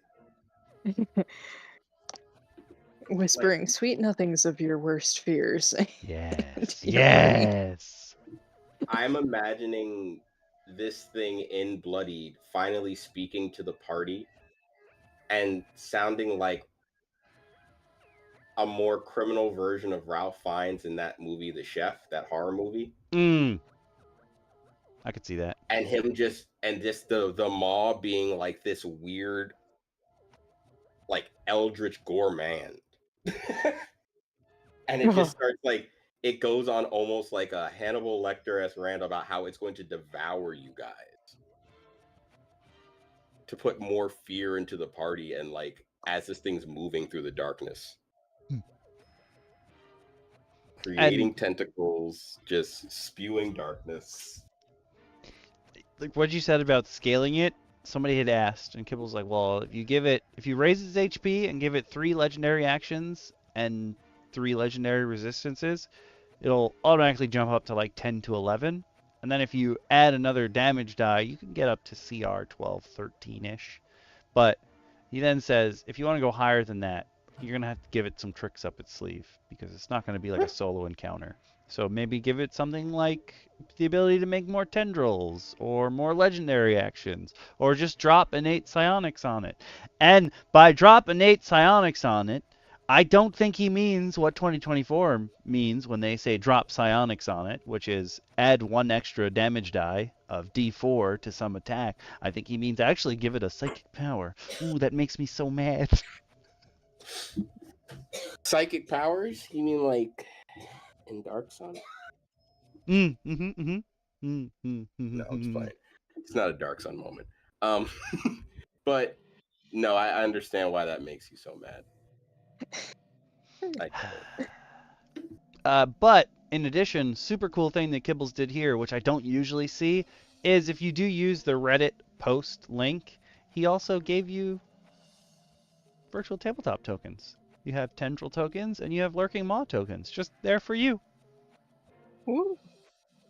I haven't seen a lot of people do that, but I just filmed a unboxing of the Loki Battle Mat's adventure calendar of many adventures for 2025, and one of the things that was on it, I was like, oh, there's a digital set of resources that come with it, but there's no tabletop tokens. But the way that they have most of the important monsters in the PDFs are designed like tabletop tokens. And I was like, you could have just given us those, because now we have to go in with the snipping tool and snip each one of them. If you're playing digitally. But yeah, that's the lurking maw, and he gonna go in. he's going in my folder. Unfortunately, Yeah. the creatures are not in the repository because the repository is more for player aid. This is for me, so. Yeah, don't worry about how these things get fixed up when your DM decides to turn this on you. Just worry about surviving. Yeah. Yeah. Yeah, contemplate.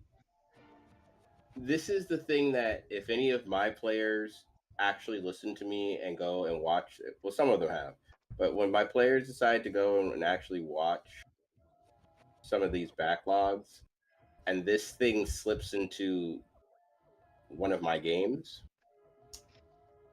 don't be surprised at what I've added to it. Don't be surprised when this thing is casting confusion on the party. Oh God. I'm thinking you might as well make him. When I was saying, oh, like psychic chatter is innately understood, he would be great if you threw like an Alep in the same dungeon as him. Maybe the thing that he's covering or protecting or was supposed to be standing sentinel over, there's an Alep in there who's the spirit, the undead ghostly spirit of someone who learned something they weren't supposed to know and it drove them mad. Because that's their whole shtick too. Throw an Alep in that arena and he's just hitting people with psychic whispers of the grandeur of something that broke its mind. Oh. Or maybe it's just another victim of someone who previously explored this area and lurking moss psionically fed on them and it released its ghost spirit.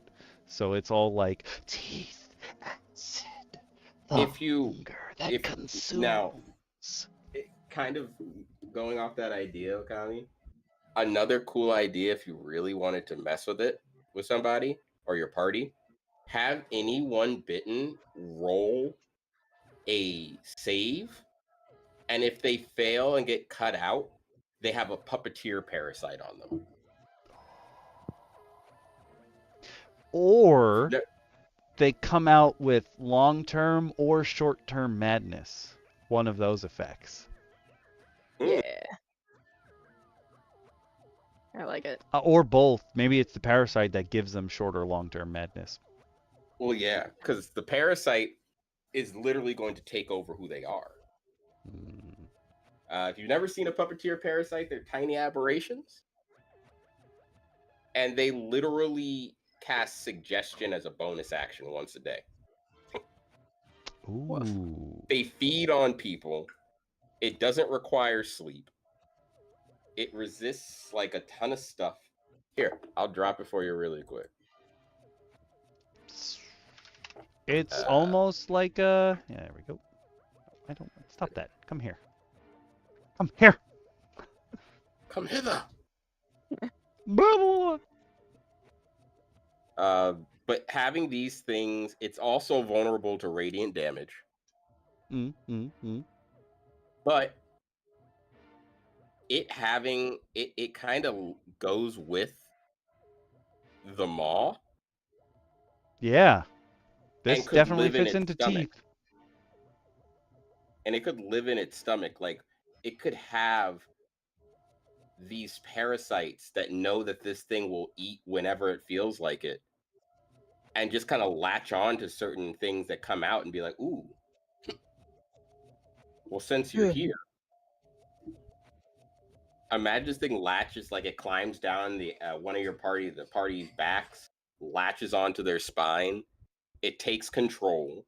They don't see it because how often do player characters get naked around one another? I was thinking that exactly. If they all sleep in different rooms, my players always sleep like 2 or 3 in the same room. But if they all sleep in different rooms, they like their privacy.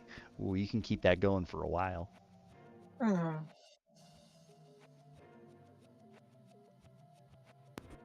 Yeah. No, this thing, it clings, it sucks life out of people, and it has telepathy for 30 feet, which means if 2 or more of these things are in a party, they can be chatting with each other. Like, hey, my flesh bag is moving. Where are we going? Do you see anything?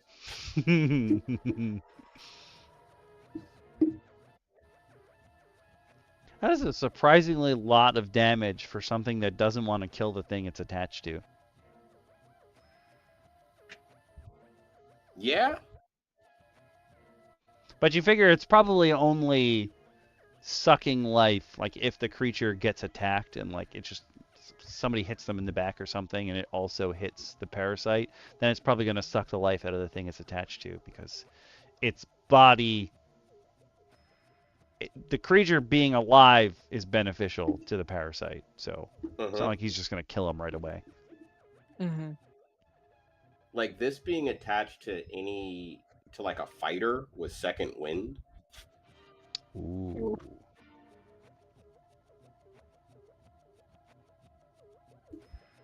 Or a paladin with lay on hands.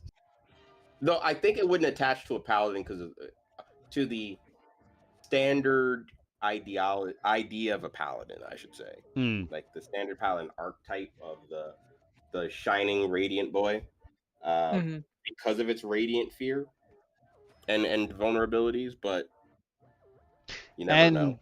If you do happen to have caught the tiny itty bitty blurb in Fizzbonds that says, hey, if you have a Mind Flayer parasite and a paladin puts 40 points of lay on hands into somebody who's got a Mind Flayer tadpole in them, it dies, I would say probably the same thing would happen to one of these guys. Probably less than 40 points, because you can like physically touch this guy most of the time.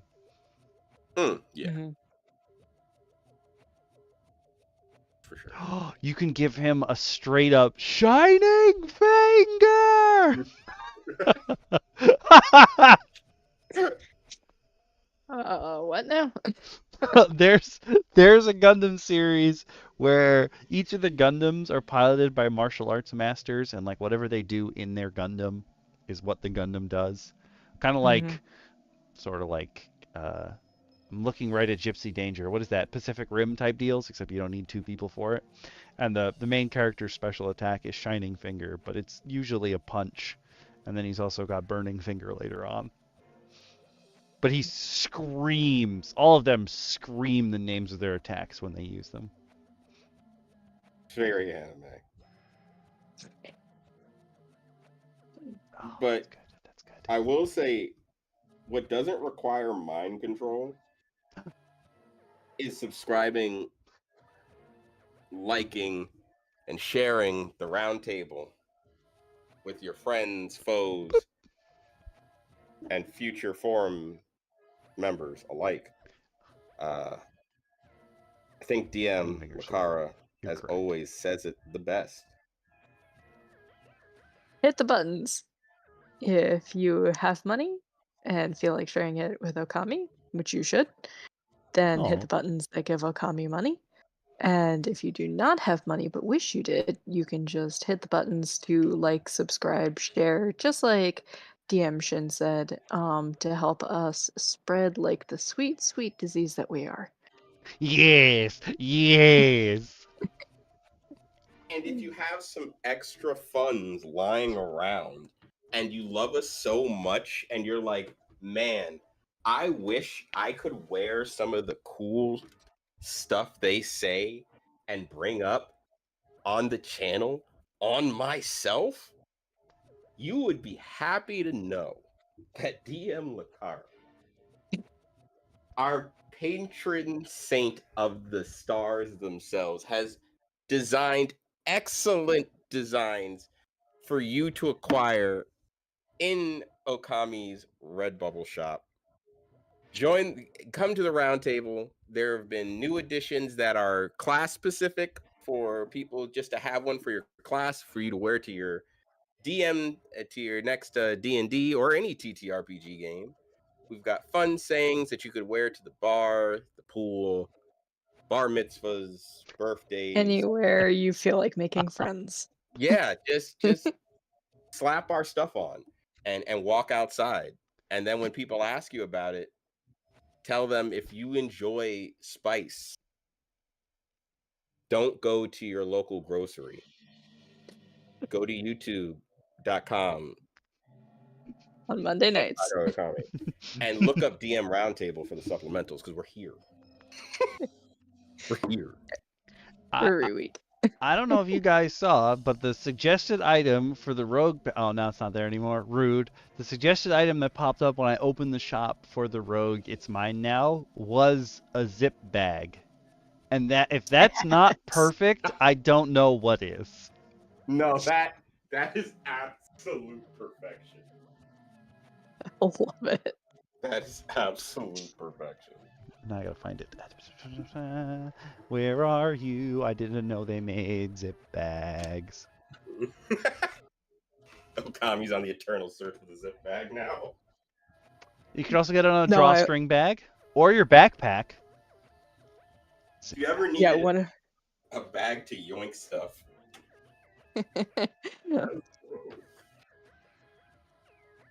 That's fantastic.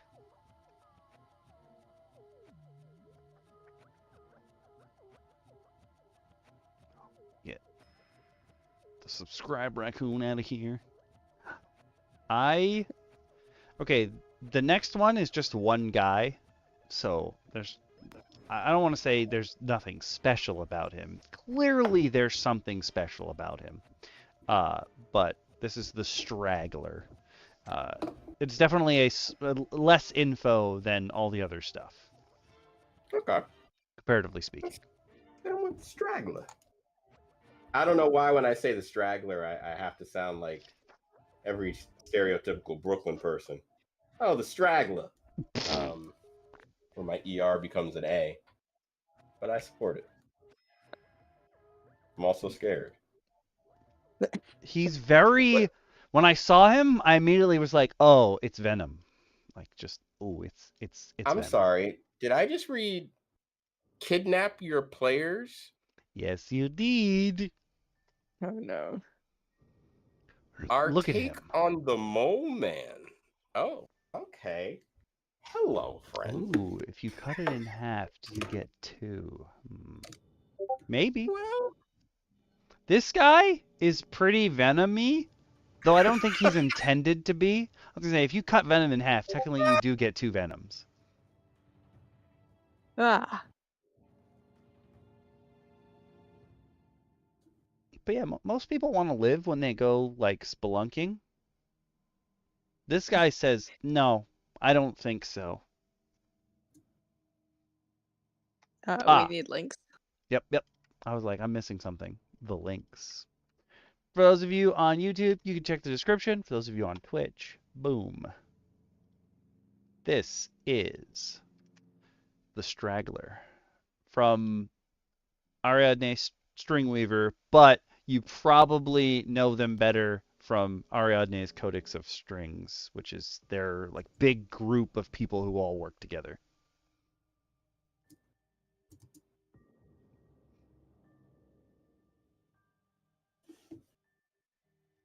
I didn't put it down here. Ha ha. Oh my god, yes. Yes. Yes, that's going to be great. Love it. Amazing. Oh, you like that one? Yes, I do. I knew you were Okay. saving up some good stuff. oh yeah. I gave you the. I like it. I gave a little bit. Ah, yes. Yeah, it's supposed to be like the swirling lights, like that's what I the figured it cartoon was. thing, but yeah. That's No, what I like it. Oh. This is my first crack at a one that like I actually drew instead of using AI. Oh my god. So, Ooh. Okay, hear me out. The other hand Yeah. it's just Aang's little speed bubble. The one that he shows off to other people as like his little trick. Oh lord. oh, like the little air sphere thing. Yeah.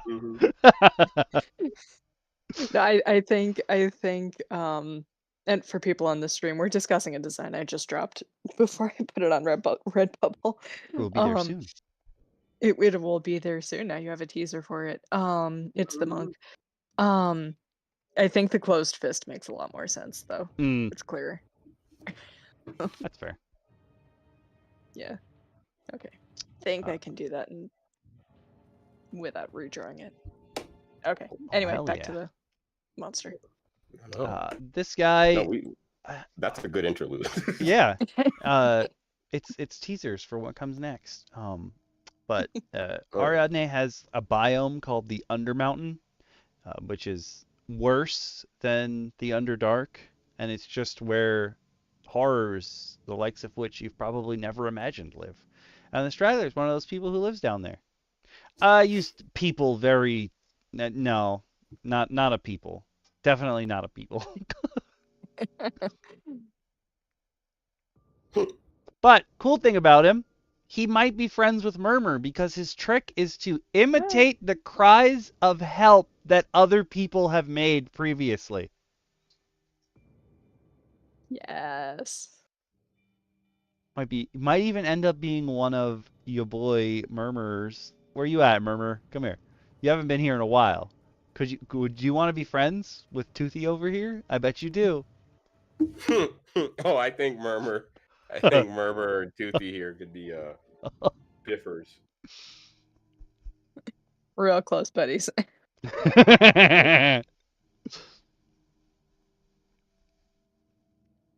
So our buddy the Straggler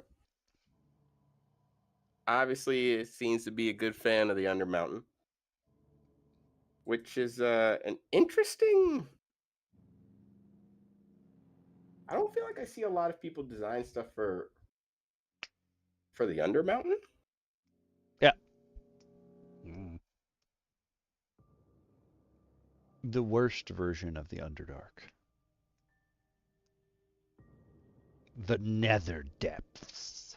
Yeah, That sounds dirty. that sounds scary. Yeah, because now we're really in Murmur territory. Yeah. And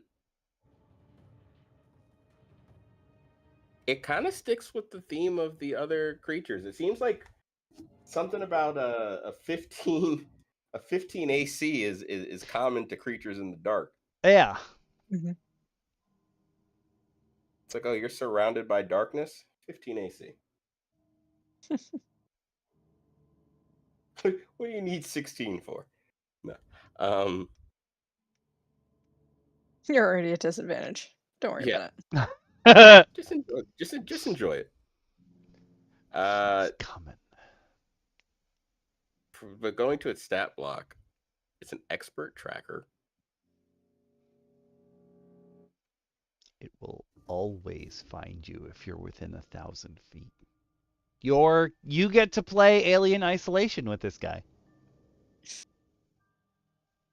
What How if you make that sound like it's fun? But wait, what if it's hurting you to the maw? Oh.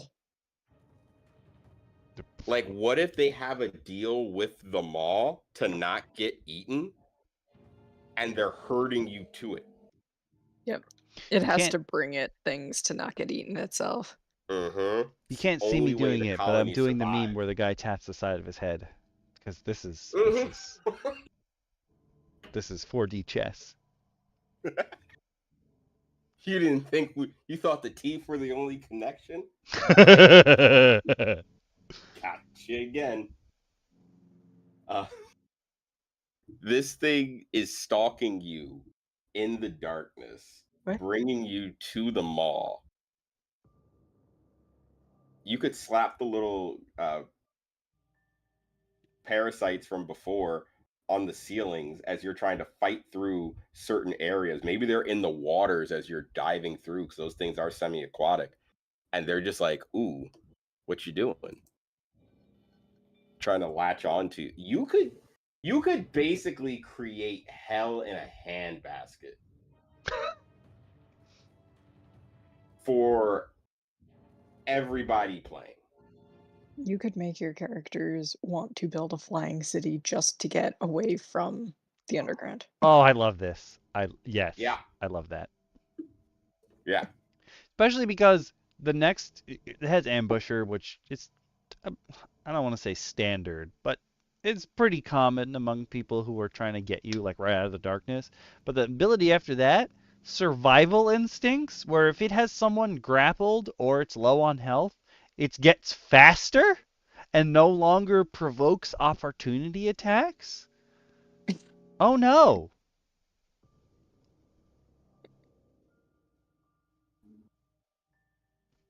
Yeah, that's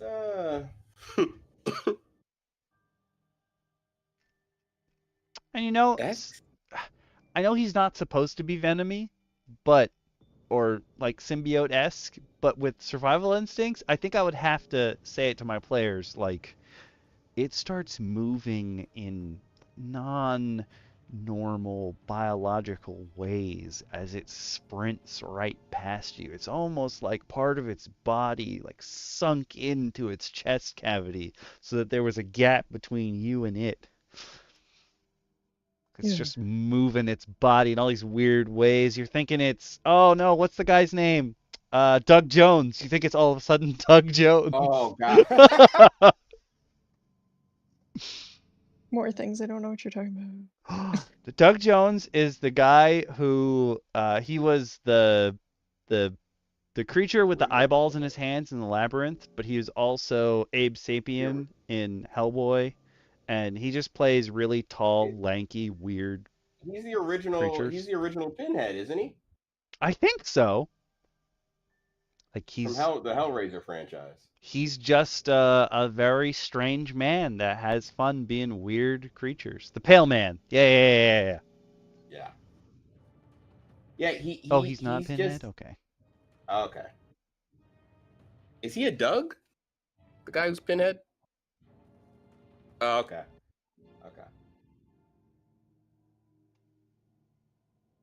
I'm trying to think of who else he was besides Abe Sapien and the Pale Man. But he is creepy as hell. Yeah, he's so creepy. He's a very nice dude in real life, but you put makeup on that man, you're gonna have nightmares for days. Nightmares. Yeah. That guy's purpose in life is to not look human. Mm-hmm. If he looks, in fact, it's not that he's an ugly person. It's that I've seen him in so many monstrous roles that when I look at him in his human form, that sounds terrible to say. His human form. when I observe him in his native state,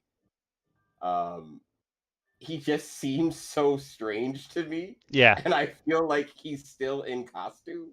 Yeah. I'm like, oh, because he's not human, right? He can't be. I'm sorry. Doug Jones, if you're watching this. Find out Doug Jones plays D&D. He's like, hey. Oh. Doug Jones, if you're watching, you can come play D&D with us at any point. Oh, we will gladly accept you at the round table. Oh, he was also the Angel of Death. Oh, that tracks. Okay. Then you have. Oh, I didn't read this part of it. I just know he mimicked people. The mimic voice is it can only mimic the last words uttered by its victims for 30 days.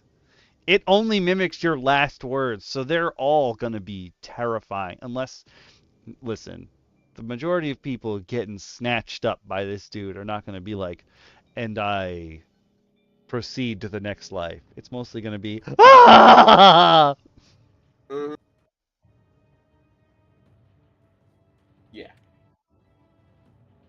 Oh, I've never seen Snatcher before, but I'm sure the Bagman and Bagman? I can't think of the other guy's name. I'm sure that those people who love to kidnap children have Snatcher. I tell you all the time about invoking the Bagman. And he can. Okay, it has Bounding Leap, which doubles its jump distance, or can give it 15-foot high jump, which is scary for sure. But I think I would just give it a pounce ability instead. So that way it can, like, shwup and hold you down. Mm. But that's fine. Oh, yeah. That's true. Star Trek, thank you. I was like, I've seen him in a uniform, but my brain can't process what uniform it is. Yeah, he was in Star Trek as well.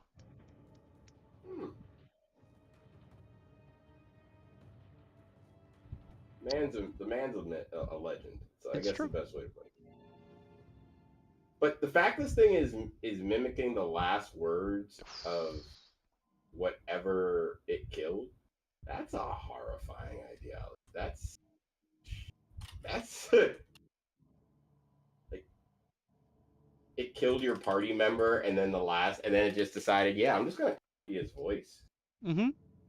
Like, what if the last thing it said was like it loved another player? Oh God, the heartstrings. It's just like, and then as they're getting ready to fight this thing, as they're like walking through a room looking for this missing person, they just hear, "I love you," and then all of a sudden they're just dead.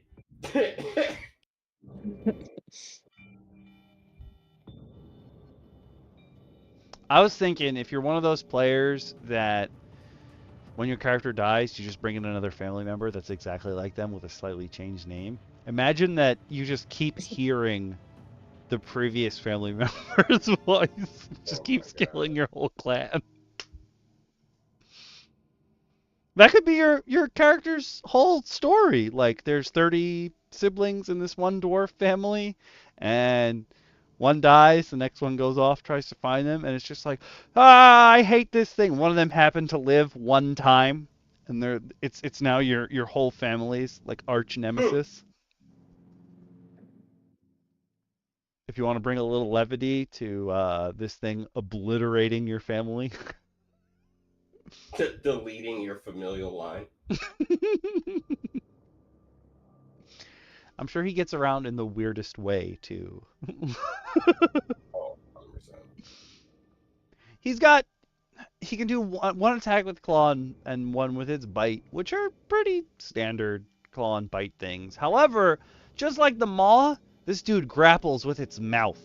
And then it has a new ability where it brutalizes a creature it's currently grappling. That is actually what it says. It brutalizes a creature. This grappled creature has to make a DC 15 con save or take 10d4 plus 4 slashing damage. 10d4. Look at them teeth. None of them teeth are in the right place, and they're going to be moving around and stuff too. Like, oh my god! That is it's outrageous damage.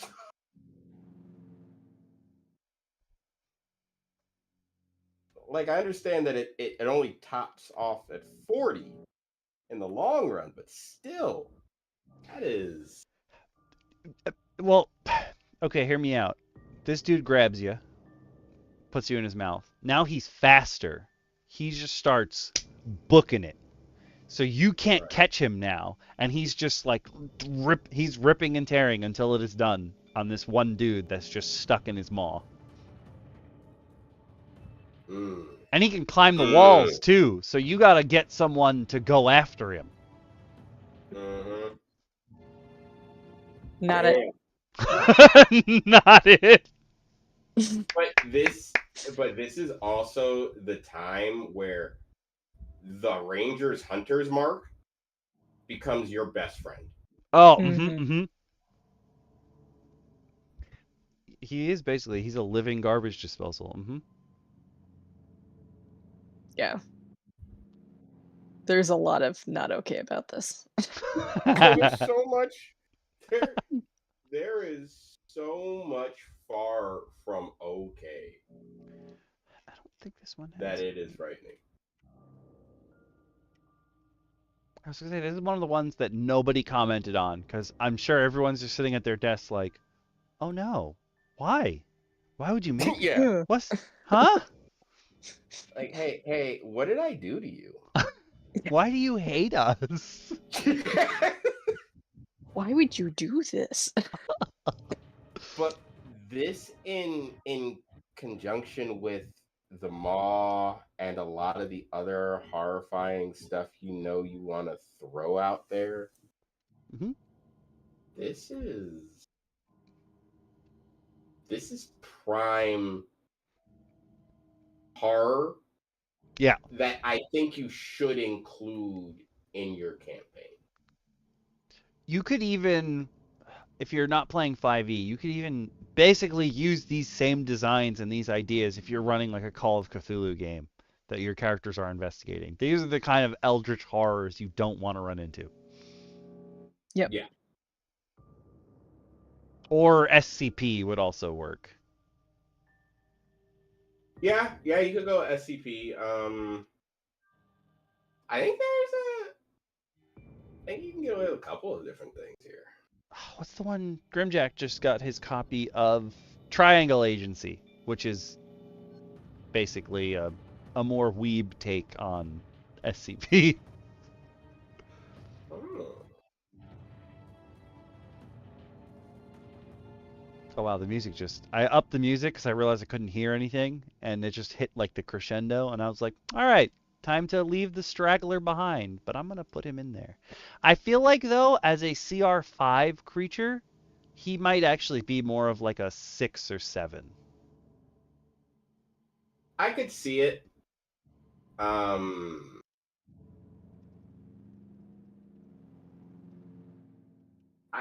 can see that. Quite honestly, I can see a 6 or 7 for him. I do realize we're basically at the end of our general tenure, but if you guys want to stick with me, I think we can knock out Malefic Leech as well. Got a few That sounds minutes. fun. Yeah, I could not. Yay! Malefic Leeches! So it's one creature, but Inspired Arcana went and made basically like a whole life cycle for them, if that makes sense. So like you get them when they're little and then bigger and bigger and bigger and bigger. And like, you know, at maximum size, he be eating dudes. Just like all up in there. No, that's not what. Here we go. We're going right to the PDF. I'm just gonna share this for everyone. No, actually, do I have the PDF? That's the question. It might be easier just to run it from here. That's fine. I'm gonna share it with everybody. This is the Malefic Leech from Inspired Arcana. Oh, I know what you're talking about, but I don't know the name of it. The game that's basically it. I do know what you're talking about. What do you mean I can't join my own chat? You're lying. You're banned. You're lying.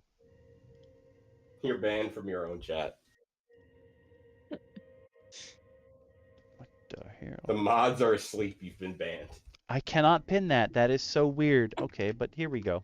I have a Malefic Leech. Take a little leech action. But yeah. Oh, just getting chomped up. Oh, is this one of the ones? Yeah. Oh, I got this. Boop. That's better. Leech monstrosities who hunger blood. I think you mean hunger for blood, but I'm gonna let that go. Why are you running? Why are you running? This is the first one that we're gonna look at ever on DM Roundtable that is made with 2024 sensibilities in mind. So there might be some weird stuff here, but hey, whatever. Whatever. DM Shin will refrain from too many deep-seated sighs at the idea of anything 2024.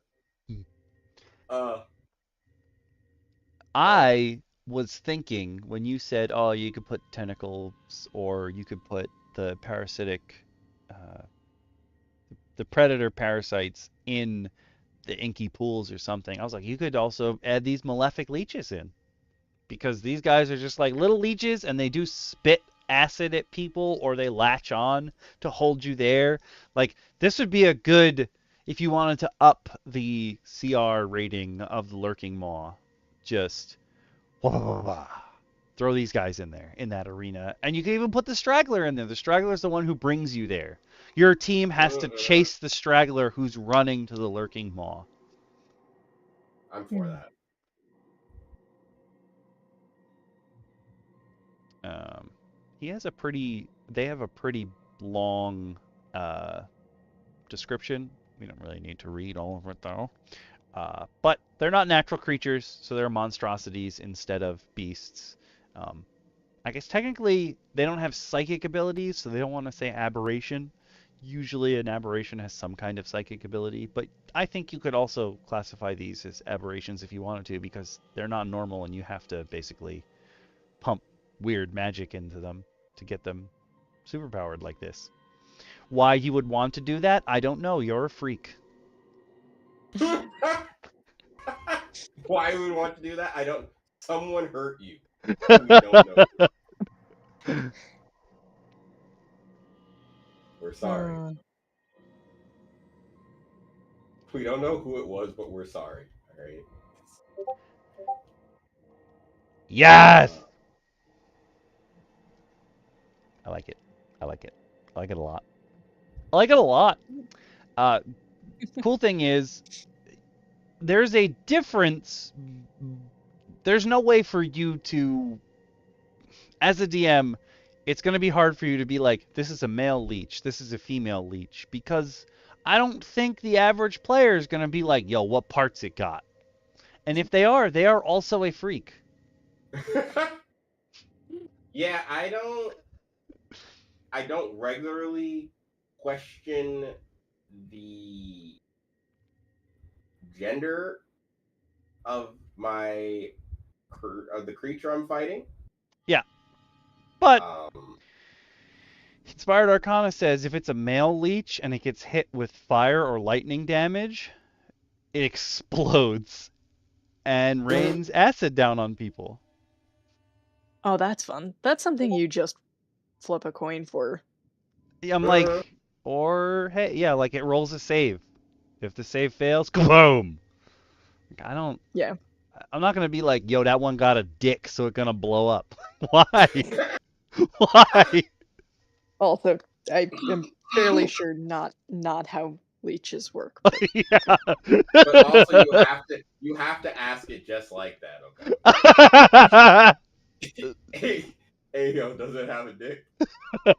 Yes or no? You have to ASL the leech on initiative. You gotta ask it for ASL. It's like, I'd like to enter a psychic chat room with this Malefic leech. Oh no. Would you like to ask it ASL? Huh?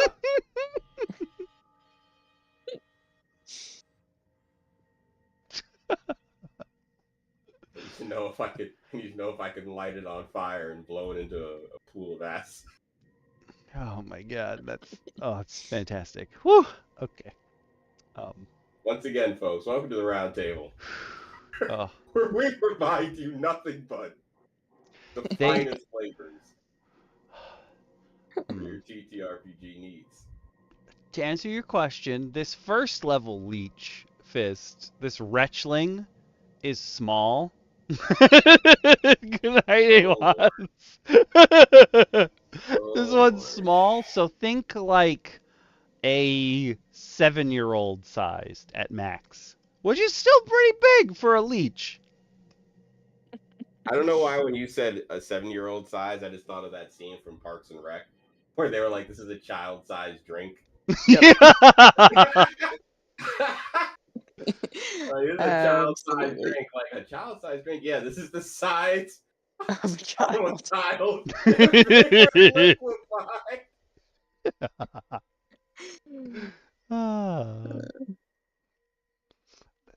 Here it just says they all have death burst. I'm like, so why did you tell me I gotta gender the leech before it explodes?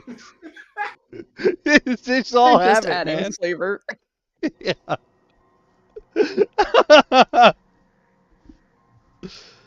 Oh. I love how it's a rain of gore, ichor, and acid. 2 of those weren't bad enough. We need all 3. Fun for the whole family. Thanks, Brutus. I don't know what I was expecting. This is like a Tim Davis type situation where someone puts their their name, art credit Brutus. Okay. I don't know why. That's so funny to me. But you have these wretchlings they're the small version. They have swamp stealth, so like when they're in the nasty water, they can go hide, what have you. They have a little bit of a bite, and then they have hooked claws, where their teeth just get latched onto you, and then you're taking them for a ride. Sounds like a fun time. I just realized that me making the joke about them being male leeches is because they tried to write Malefic leeches and they left off the fic, creating comedy. Thank you! Thank you! Oh,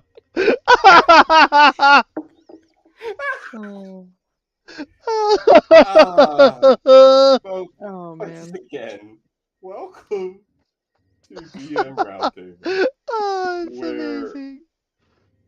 we are slightly affected by the English language, and reading comprehension sometimes gets a little funky. Ooh. Okay, that's my new favorite typo ever. The male leech. Yeah. I wanna send them a message on Patreon that just says, I "Hey yo, that almost leech got a wish- dick." I wish we could have that as merch if it weren't so obscene. It's too obscene for the content. But if ever we could have secret menu merch, I would put that on a shirt. There is. You can Malefic you Leech. can mark it as mature content. Hey, Malefic Leech. Hey yo, you got a dick?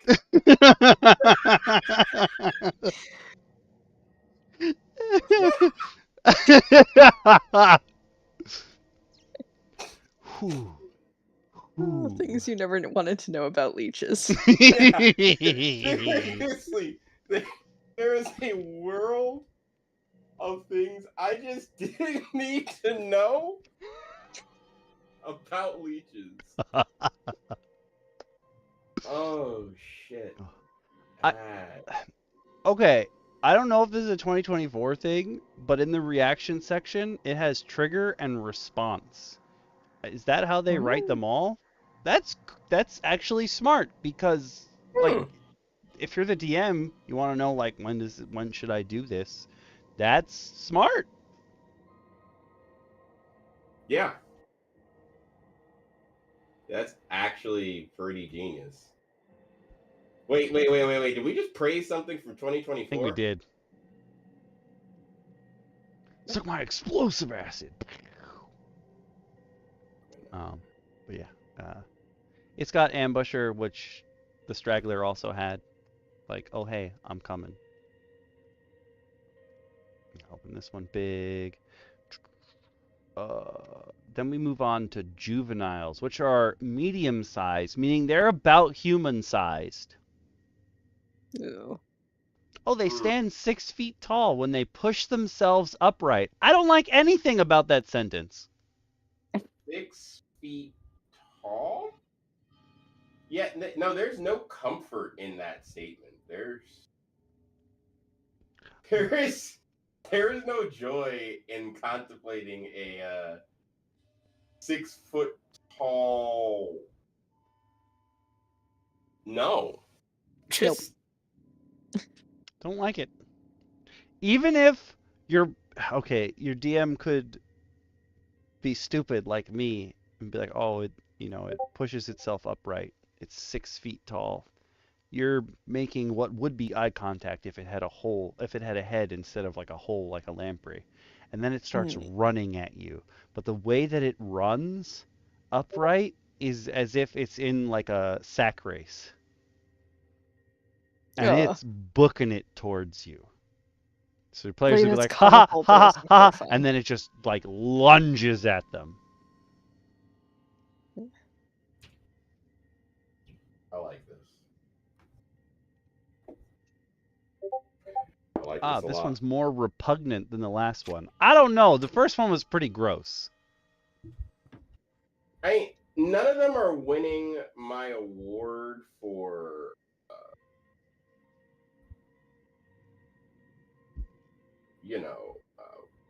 creature of the year.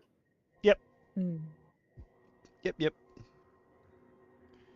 And then the adult. So this stat block here is for the juvenile. The adult's on the next page, but they're talking about the adult because it gets brute, which means that it's burlier. It can carry more, which I don't foresee them carrying much of anything, unless by that you mean like when someone goes to do an armbar in like MMA and the person that's trying to do the armbar gets picked up by the person who's got their arm held.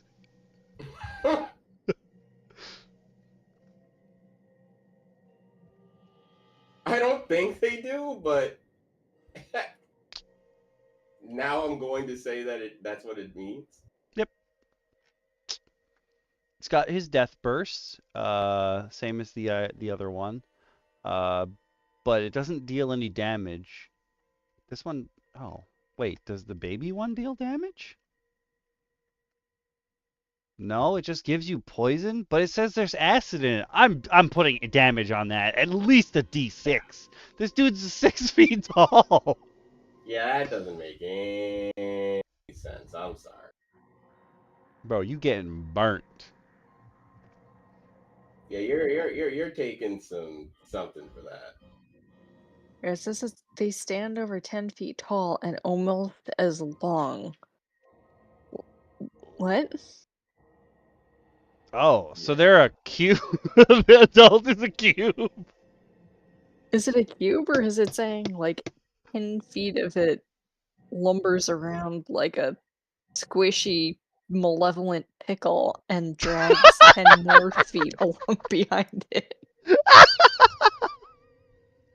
Those are very different. Frighteningly different. Like, squishy malevolent pickle. I said that, my husband just looked at me like, what are you talking about? What? Oh, I like that. Oh, I like that so much. The next time someone on my team is terrible when I'm playing a game, that's what I'm gonna yell into the mic. You squishy malevolent pickle. That might have to be a shirt. I think that has to be a shirt. It's just a pickle with teeth. And there's drool coming out of it. Oh god, it's amazing. Oh! He can spit, or he can bite and claw, or he can just be smelly. You might as well just make that an ability. You don't need... Or it can spew bile. You forgot that one. It doesn't need to be an action. What? This is horrifying. This is like someone had a really, really old mean dog and was like, if you were a D&D monster, what would your abilities be? Yeah. Oh, it has a reaction where if you hit it, it makes stench happen. So you hit it and it farts on you? That's fine. Leave that there. I'm not wasting my action to fart. Like, oh, don't mind me. I'm just gonna take this hit and get farted on. And get farted on. And okay. Stench does the same thing as its death burst. Absolutely not.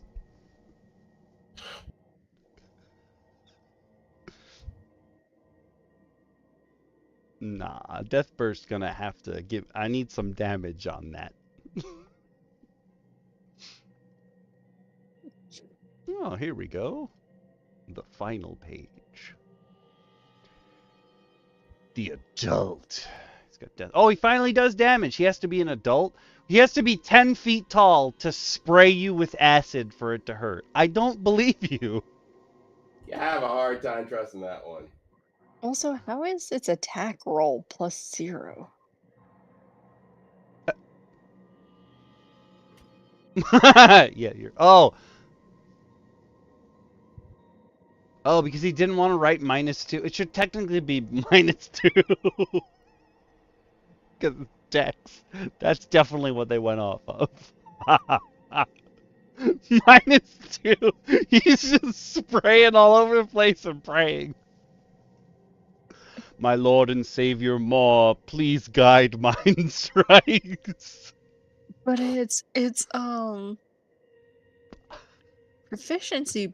Oh, proficiency is +2 and Dex is -2. That's why. Okay. So it is 0. I mean, at this point, you might as well give it its strength. Like it has to It could flex use a its little muscles bit. to. Yeah. But you Oh, could argue. You could slightly argue against it. You could keep this thing kind of weak. he's got regeneration like a troll. Actually, I think that's better than a troll. I think a troll only gets 5 hit points. They doubled everything in 2024. A troll might get 10 now. And same idea if you take fire or lightning. Usually it's fire or radiant, but in this case, the fire or lightning makes them explode, so.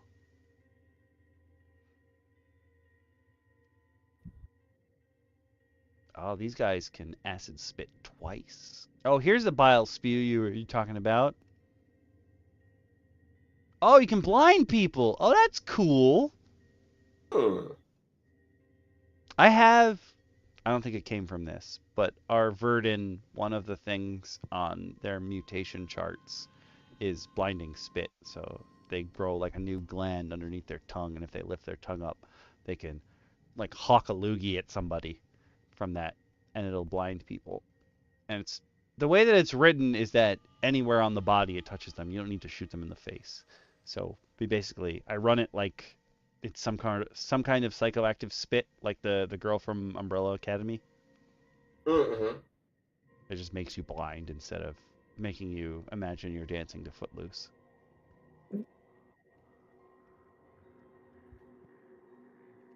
Oh, he's got stench. Oh, this fart hurts though. Wasn't a Monster Hunter? What is the Monster Hunter? That's a good one. I hate everything, but go on. And then it has encounter advice. Again, like some of these are arranged really weird. I would have put encounter advice first, and I also would have put these checks first. This is what you can tell your players if they want to read up on Malefic Leeches based on what they roll. Which is cool. I love that this is here because it also is it's just extra flavor to make it feel like these creatures really are alive in your world. I would have for sure put these at the beginning, but whatever, it doesn't matter. They're here. Yep. And that's basically it. We've made it through the theme of teeth. Yeah. That was a fun one.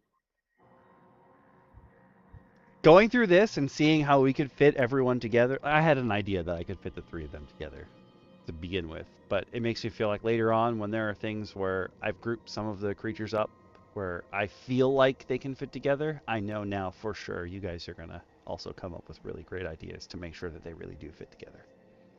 Oh yeah, no, these were thankfully creatures that perfectly blended together. Yeah. There's no cock like worm cock, I guess. I mean, outside of the unexpected, malefic leech genitals,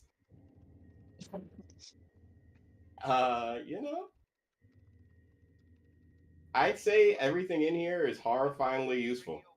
Mm-hmm. Absolutely. I have ideas now, specifically for these creatures, which I, oddly enough, did not have as I was putting up like the information for this episode together.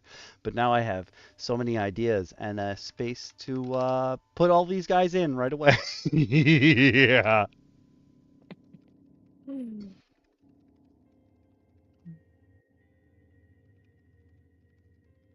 I'm typing up the new poll for this week. If you guys are new and haven't been around in a while and you're not sure how the polls work, we do a poll for next week's episode that will run for 24 hours after the stream ends. You, as the community, get to put in a vote for one of them because the jukebox is actually in the chat where we do the poll. So you guys take the jukebox's spot on the list, and then me and DM Shin and DM Lacara and also DM Bacon if he's not logged out, DM Speedy, Dungeon Mommy, and DM Nice Trick all have a vote if they're paying attention for what we're going to do next week. You have 24 hours. If you want to, you can tell us right now what you want the vote to be, or you can hit us up in the Discord. There's links on both YouTube and Twitch for the Discord, or you can find one of us on Twitter, or you can add it to the VOD for YouTube, or you can send me a DM on Twitch. However, they have made it incredibly difficult to find your DMs on Twitch, so chances are I won't see that in the next 24 hours. I'll just throw your answer in the chat and we'll add it. Yeah. And then we realized last week that for those of you on Twitch, it's kind of a surprise what you get, but those of you on YouTube can see when I've made the thumbnail and stuff for next week's episode, so you know what's going to happen. I guess it depends on if I'm paying attention enough to change the title on Twitch. That's what's going to give away what the topic is. I almost forgot to change the title today. Almost, but I got it in there. I'll look into more of, well, I figure I'll see more of Inspired Arcana stuff, because if you've got, they have a Patreon as well that you can also join for free. That has a bunch of stuff on it. All right. But they have a logo and stuff, so I'm gonna assume they want to be professionals. We're professionals. I would say at this point, we are in fact members of the community. We are. We're members of the community. We're doing our part in supporting the community. And on top of it all, we're giving you guys more flavor than you'll ever want. We are the MSG of RPGs. Yes! Yes. Yes. Yes. Yes. That we need to put on a shirt. It will be. I was so mad the other day because I was looking for like an classic MSG like bottle to like oh my god fiddle with, except I can't find one. It's been sold so many times under so many different things. It's not like Tabasco sauce or something where it's like got the iconic bottle. Yeah. So I'll definitely it's a work in progress. See if I can help you out with that and find any images. I'll send it your way. Yeah, definitely do. I did some cooking the other day.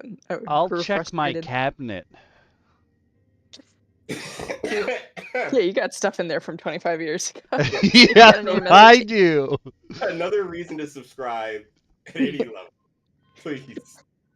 Help Okami use spices from this millennium. Yeah, on New Year's Eve.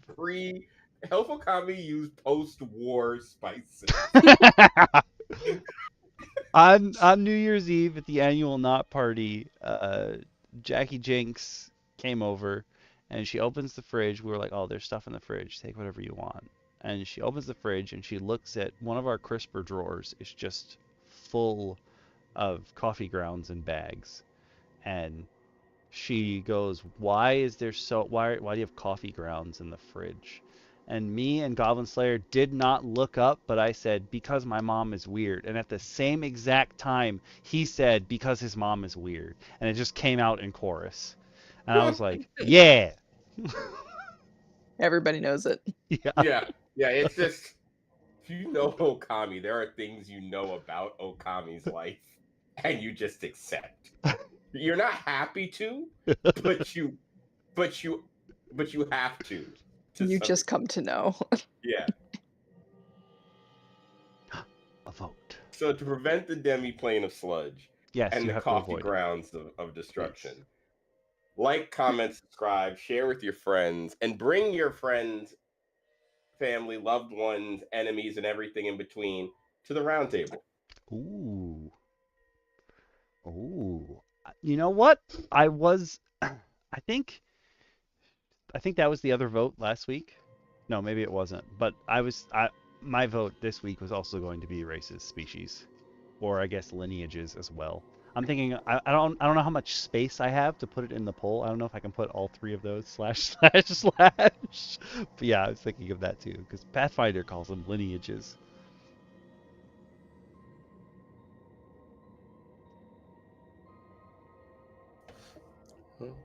Well, guys. That will be the community vote.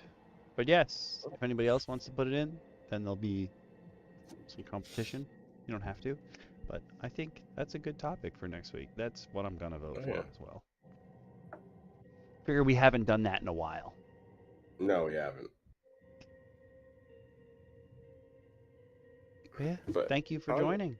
Thank you, Yeah. fellow DMs, for hanging out with me. Thank you, the audience, for hanging out with us and talking about D&D and just having fun. And go support all these other people too, like Kibbles and Inspired Arcana. And I already forgot who made the Straggler. I apologize. But the links are there. And we will see you all next week. Until then. Oh, and also, if the new person, Blue Mochi, who came into the server, the Discord server, wants to talk about D&D, you're more than welcome to. We just have I know this is a problem people have when they first come into Okangakure, the Discord server. We had a bot problem for a while, so there's like a lockout when you join. You have to wait either 5 or 10 minutes before you can type, so that at least 2 of the mods can be like, yo, is this a real person?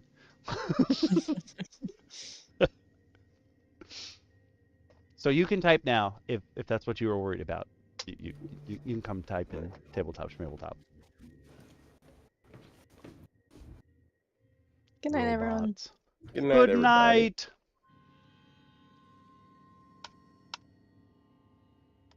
I'm gonna kill Twitch first. Bye, everyone. And then kill YouTube.